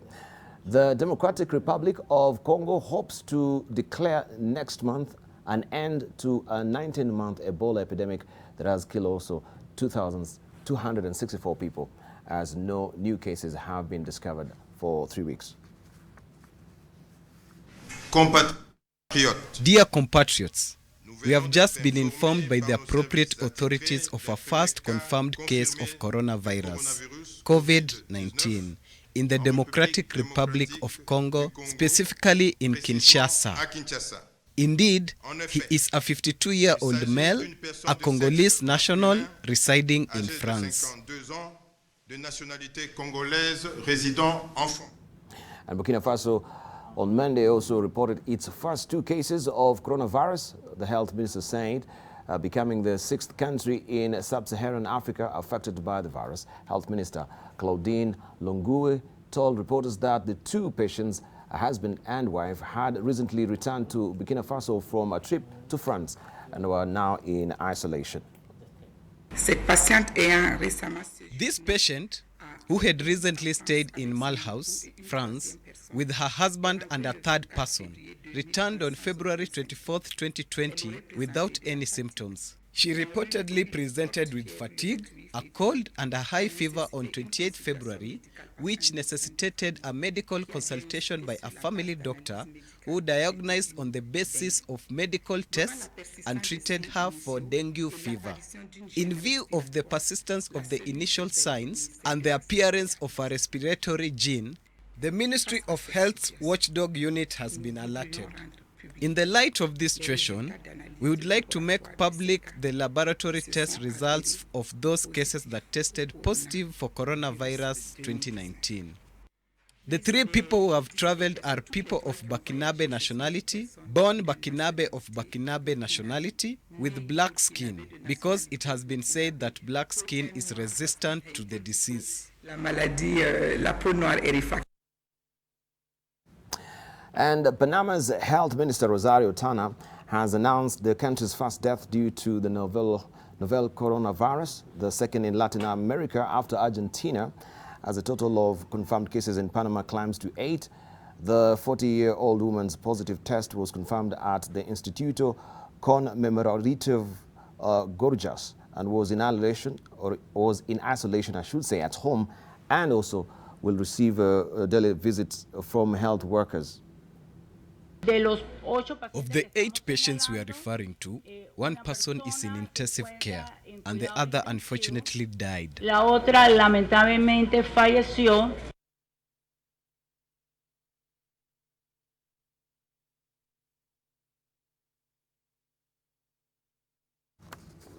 It's the unfortunate incidents happening around the world as far as the coronavirus is concerned. That lady was also just in isolation and was receiving also daily visits there. We do hope, yes, it is not really bearing on Africa, as we've got these cases of Burkina Faso, also who are African descents, busting the myth that Africans cannot be infected by coronavirus as well. Just briefly, we're winding up right now. Briefly, 30 seconds. Brigadier, 30 seconds, your closing remarks. Thank you very much, Deba. My only word to Kenyans is that let us really live by ideals and values and ensure that wherever we are, we support our national initiatives and in building this great country. So really, we must all pull our socks up and ensure that we have guided by values and ideals. Thank you. The wameua giraffe nyeupe kwa juzi. The poachers killed a giraffe, a rare species. I think poaching is an unprecedented emergency in this country. Something has to be done about these poachers who will keep killing our wildlife. That brings us all these foreign currency. The tragic death of that giraffe touched my heart, and those people should be tracked down. And Thank you.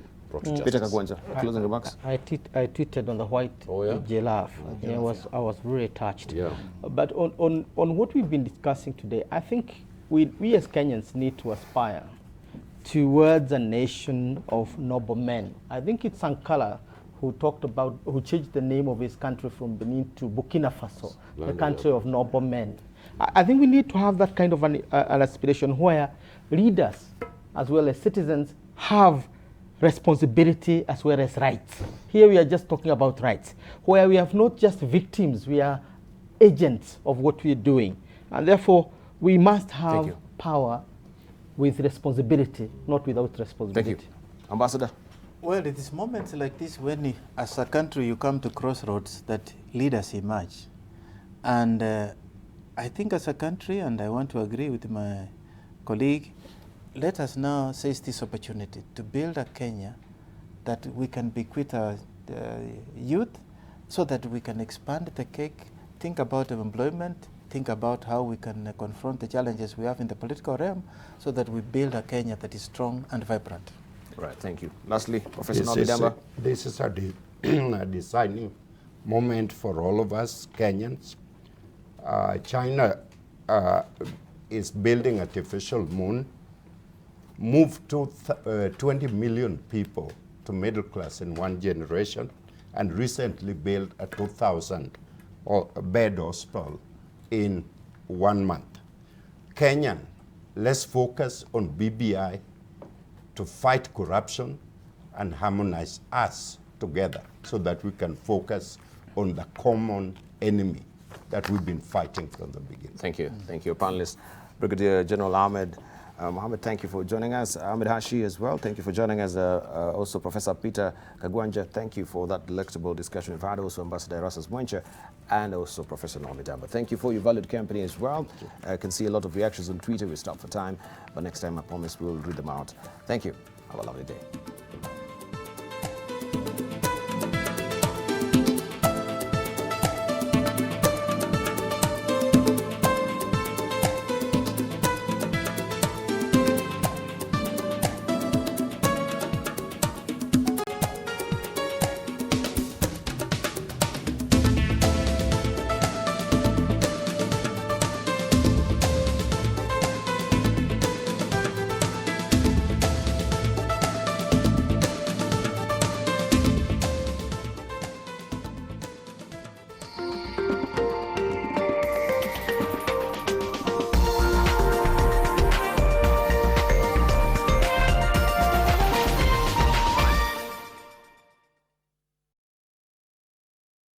mzungu alikuja hapo kitambo akapata watu wanachimba gold. Is this a gold mine? Then Muluya akasikia akasema, hii ni kolomani. iAbiri is a solution that gives you the power to book a ticket to your destination at the right time and the right price. Download the app or log on to www.iabiri.com or call us on 0709-215-215 to book your ticket now. Has the media done its role? Honestly, no. There's too much expectations of the media. The media exists also shape public opinion. There's a lot of misunderstanding about riparians. Why now? The riparian, they just come, you cannot trace them. The media has not done it so clearly. Media inatufanya sisi tunajua siri. To some extent, the media was vindicated. But where is the smoking gun? We've not seen media nothing stories. Are we lagging on our job then? It's the media that brought it out. Huyu Mkenya atamsikiza nani atamwacha nani? That's where the media comes in. I'd like to end on a funny note. My goodness, KOT do not sleep. And no, my wife hasn't put a gun on my head. I decline the appointment as the deputy president of that time. On that note,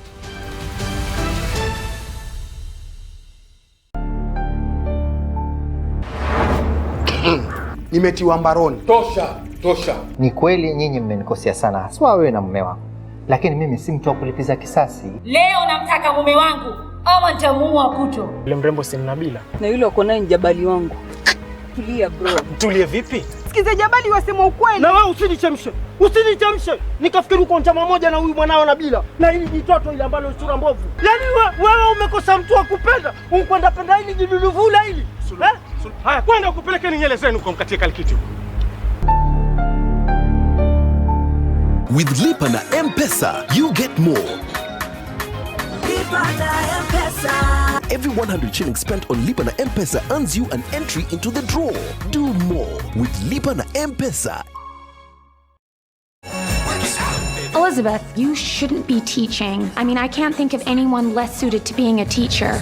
There is no way that LeBron will ever beat Jordan. Call me when LeBron has 6 championships. That's your only argument? It's the only argument I need, Sean! Now, who has the answer to my question? You, Chubbs. He's, Whoa, wait! Twilight, what do we talk about in class? Don't throw at her, throw through her.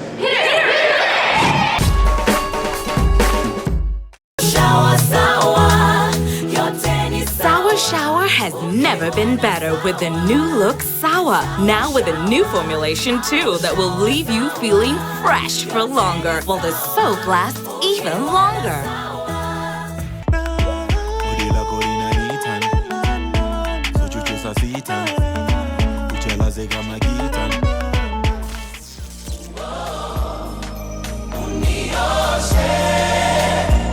I've been a sinner, hata maji niliombwa nikasema sina. Always wanted to be a singer, but along the way I think focus ilibaki sina. Nataka niwe nawe, tuwe tu milele. Mimi nawe ni mimi nawe ni mimi nawe. Kazi ya Mungu kweli haina makosa. Ingekuwa binadamu wanatoa ningekosa. Sio juju ni maombi. Nikupike na kapete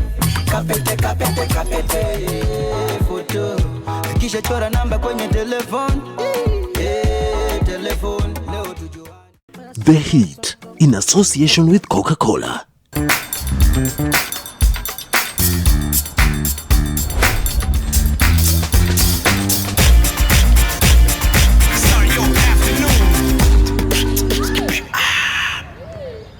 It's delicious.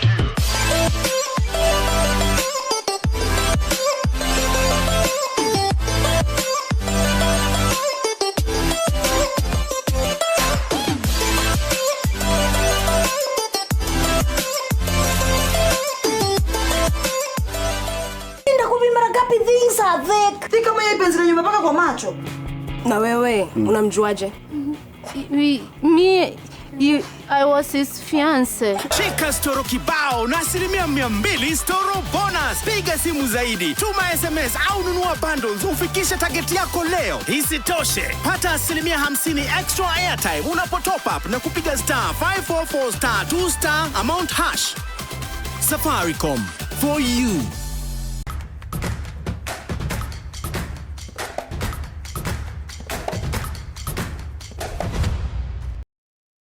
Key points to bear in mind, and therefore which will define the kinds of challenges we face and how to face, but also realize the strengths we have as a continent, as a people of Africa, and just making sure we don't continue to waste the opportunities we have.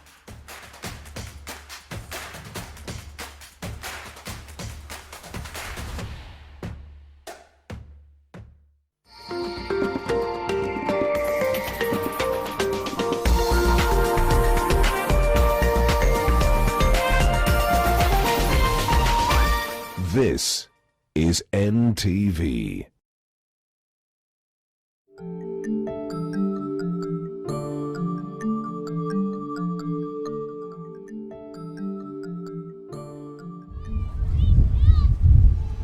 Grass-thatched roofs which are feebly supported by worn-out mud walls intertwine between cracks and holes.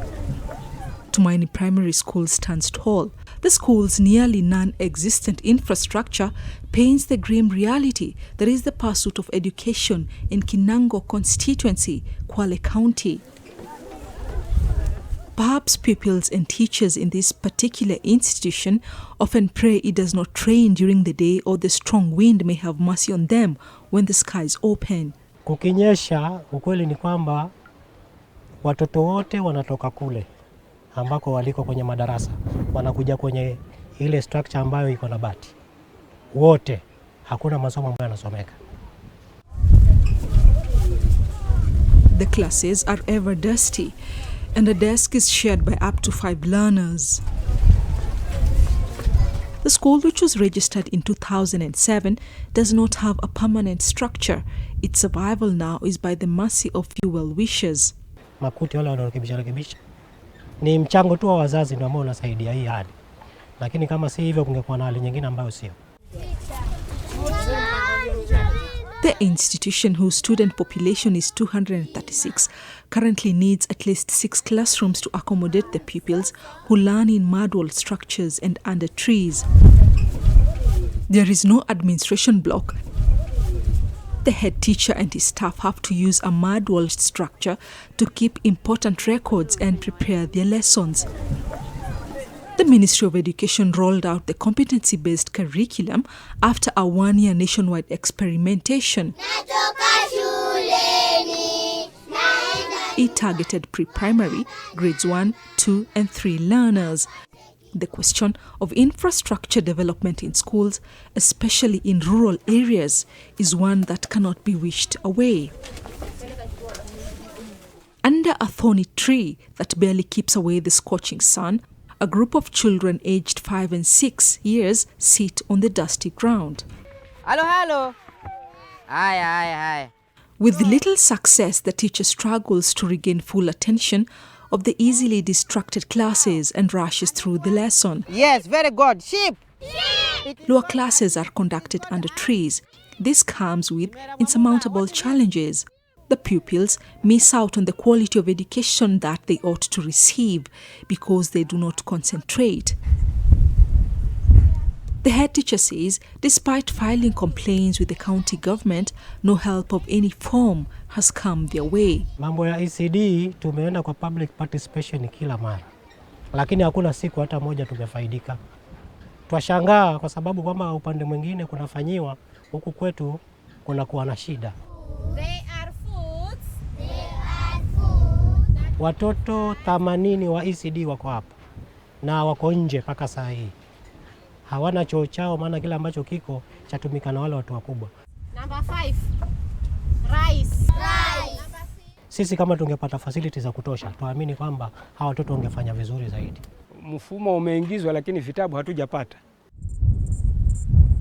The situation is replicated at AIC Ngangani Primary School. The classrooms are in a deplorable state, many of them destroyed by heavy rains. Most of the classrooms poorly constructed with mud walls are so frail, they're literally shaking. When it rains, the roads become impassable, the classrooms leaky, and many people simply stay away for the duration of the rains.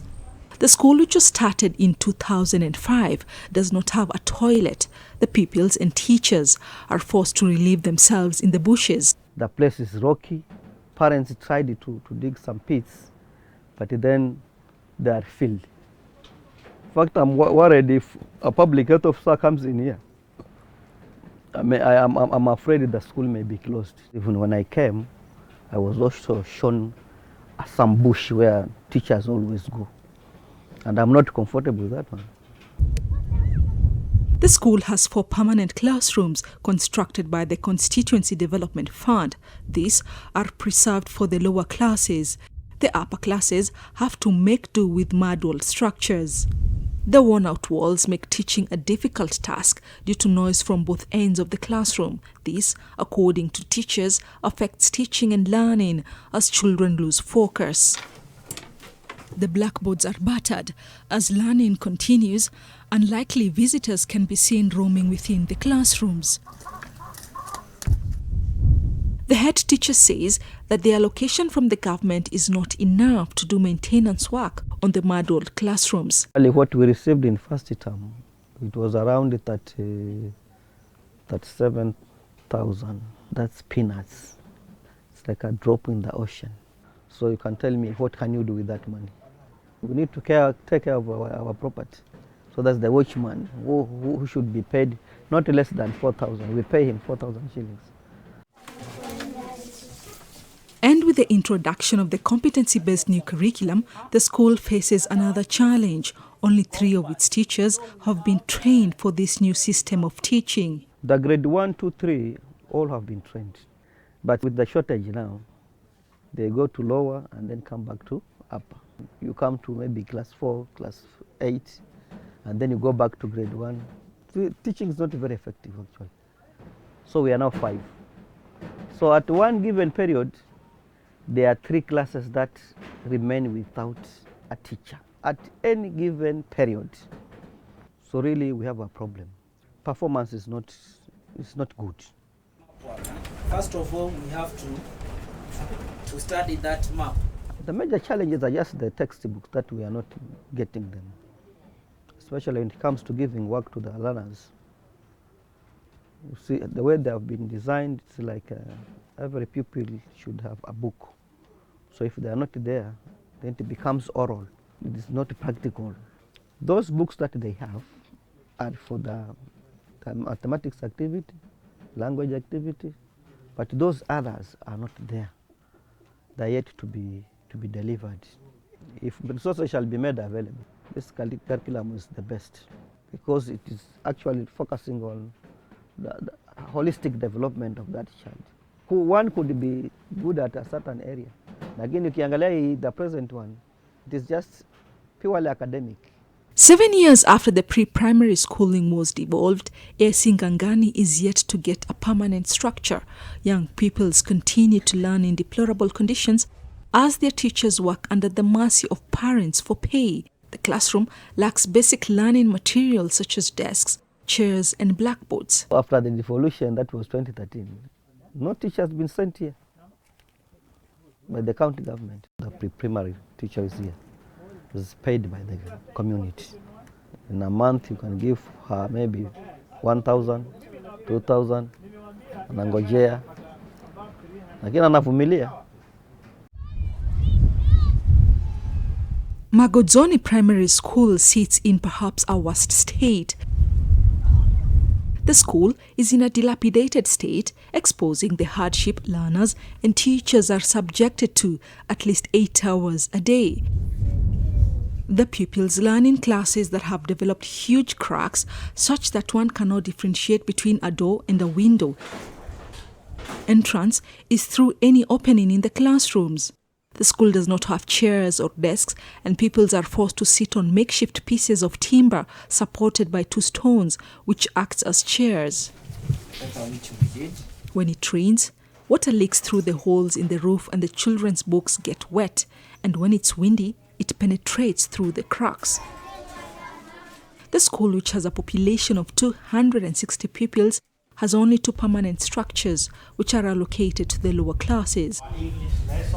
Grade 1, 2 and 3 are forced to sit on bare floors while attending their classes for lack of desks. The sounds are The class also acts as a storeroom. What is the sound? The worst nightmare for the young learners is during continuous assessment tests and end-term exams. Due to lack of enough classrooms, pupils are scattered all over the school compound.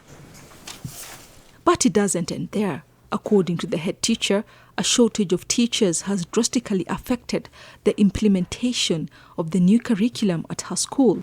Out of 8 TSC teachers, only 3 have undergone training on the new curriculum. Huu mfumo mpya wa elimu, mwalimu anatakikana aangalie mambo mengi kulingana na mtoto. Skills. Kwa hiyo kazi imekuwa ni kubwa sana, mbinu zimebadilika. Kwa hiyo sasa kuna terms ambazo walimu hata sasa zinawasumbua kidogo. Vitabu vya darasa la 3 vya CBC ni ngumu kupatikana. The word is met. What are the sounds? Mwalimu anapofunza inabidi arudie vile vitabu vya zamani vya tusome ambayo ni old curriculum. Ndio arudi sasa awafunze watoto, ambapo inakuwa ni changamoto sana kwake. This structure is a classroom for the pre-primary who attend school here. In their quest for education, it was built by the parents for the young learners, but the conditions here are threatening the very foundation they hope to build. The situation isn't any better at Bomani Primary School. Its dilapidated classrooms are quenching the thirst for education for more than 200 pupils. The school has only 2 permanent classrooms, forcing pupils to study in mud-walled structures. The statement is negative, so it requires... The school is in such disrepair that at any moment the classrooms they're taught in could collapse. The mud walls of some of the classes have fallen off. So we have said we use the teachers are ready to deliver, but in very poor structures from class 1 to standard 8. There are only 20 desks. That the ones we are dealing with them.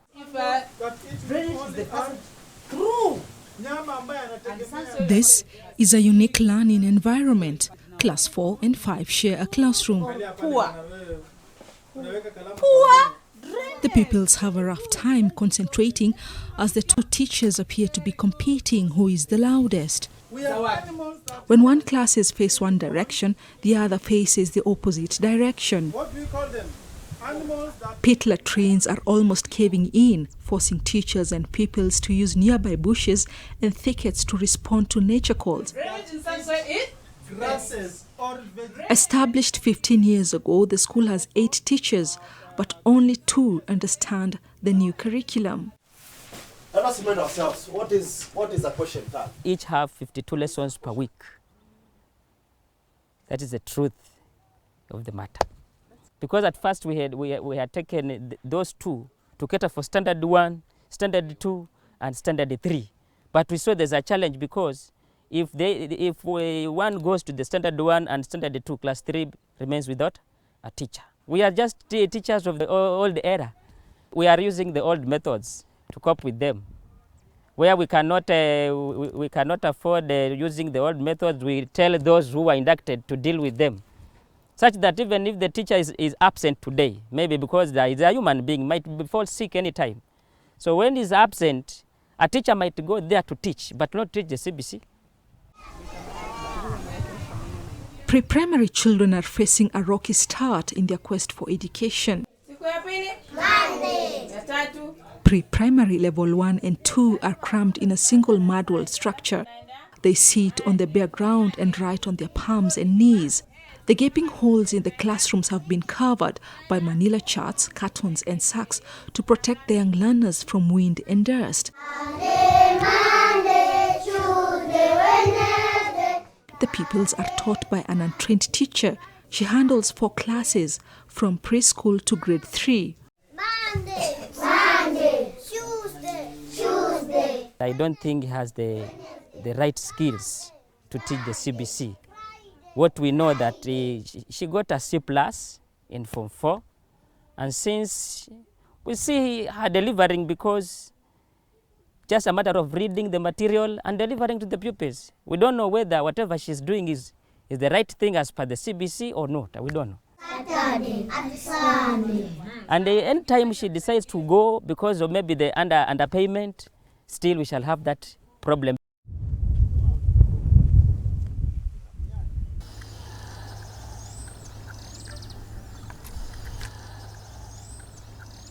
At Mbwaleni Primary School, there are 121 pupils in PP1 and PP2. There is so little space that the teacher can barely fit in the gap between pupils' knees in the front row and the chalkboard.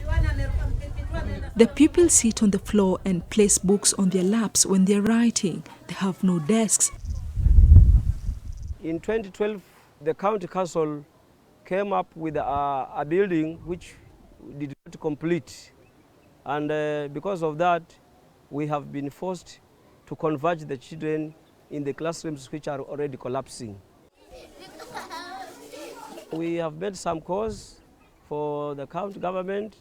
They have promised to come and build an ECD. At first we had high hopes, but now it is almost 5 years since they promised, and we have not seen it being fulfilled. The school, which has a population of 421 pupils, but the classroom space cannot fit the growing numbers. It operates with only 6 TSC teachers. Most of the classrooms are built using homemade low-quality bricks. The roof is made of iron sheets that rattle on a windy afternoon. In some classes, the roof has partially caved in and sags dangerously. There are only 3 permanent structures occupied by the upper classes. It's only class 8 and class 7 which at least has some desks for children to sit. From class 1 to class 6, there are no desks for children to sit. Although the teachers are backing the implementation of the competency-based curriculum, they are of the opinion that the system has added more work. The curriculum covers the following learning areas. In PP1 and PP2, the subjects include languages, mathematics, environmental activities, psychomotor and creative activities, and religious education. In grade 1, 2, and 3, the list contained titles in the following areas: Kiswahili literacy, English, mathematics, environmental activities, hygiene and nutrition, Christian, Hindu, and Islamic religious education, movement, and creative activities. Ideally, for CBC to be effective, there should be at least 20 learners per class. But here in Kinango, that is not applicable, since most of the schools have only 1 teacher handling an average of 50 pupils or more. We had teachers who were trained for only a day, and the teachers were trained for 3 days.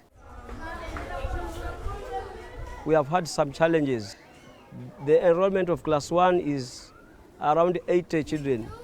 The enrollment of class 2 is 75, and the enrollment of class 3 is 63. Because of the scarcity of teachers, the class 1 teacher is forced to handle all the subjects, and so does the class 2 and class 3 teacher. So there is too much workload. Consequently, the teachers have failed to use learner-centered interactive teaching methods as the CBC demands. When we heard about the CBC, we thought that maybe it would be like the 844 system, which the teachers were taking for 2 years for proper training. But with a 2-day training, I don't think whether it is fit for teachers to be well equipped for the CBC. Actually, we have been marveled. We have got very little knowledge. When we go to class, we don't have the courage. CBC inataka mafunzo mengi yawe yako kidigital. Na sasa sisi hata moto wenyewe huku shuleni hatu. So kweli unaona tunaweza tukawasaidia watoto.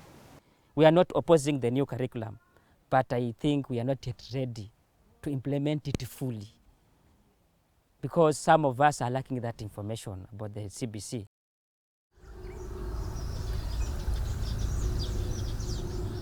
Ngaura Primary School was damaged by heavy rains, and now parents have come together to repair the mud-wall classrooms. According to the head teacher, the school has never received financial assistance to give it a facelift since it was built.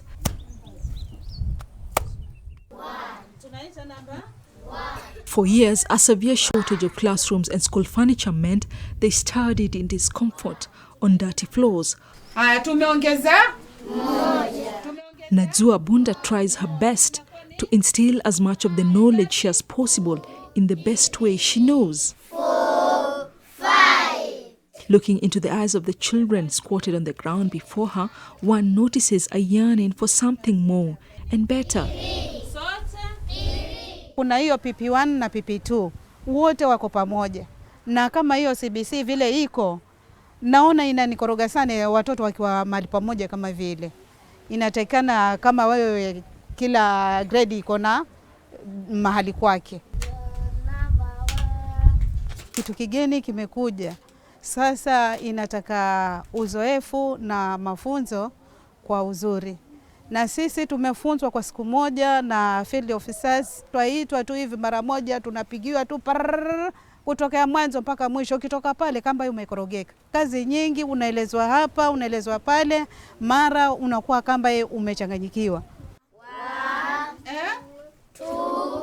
Mimi naona mfumo mpya ni mzuri kwa sababu unamlenga yule mtoto na urahisi wake, unamuonyesha kile kitu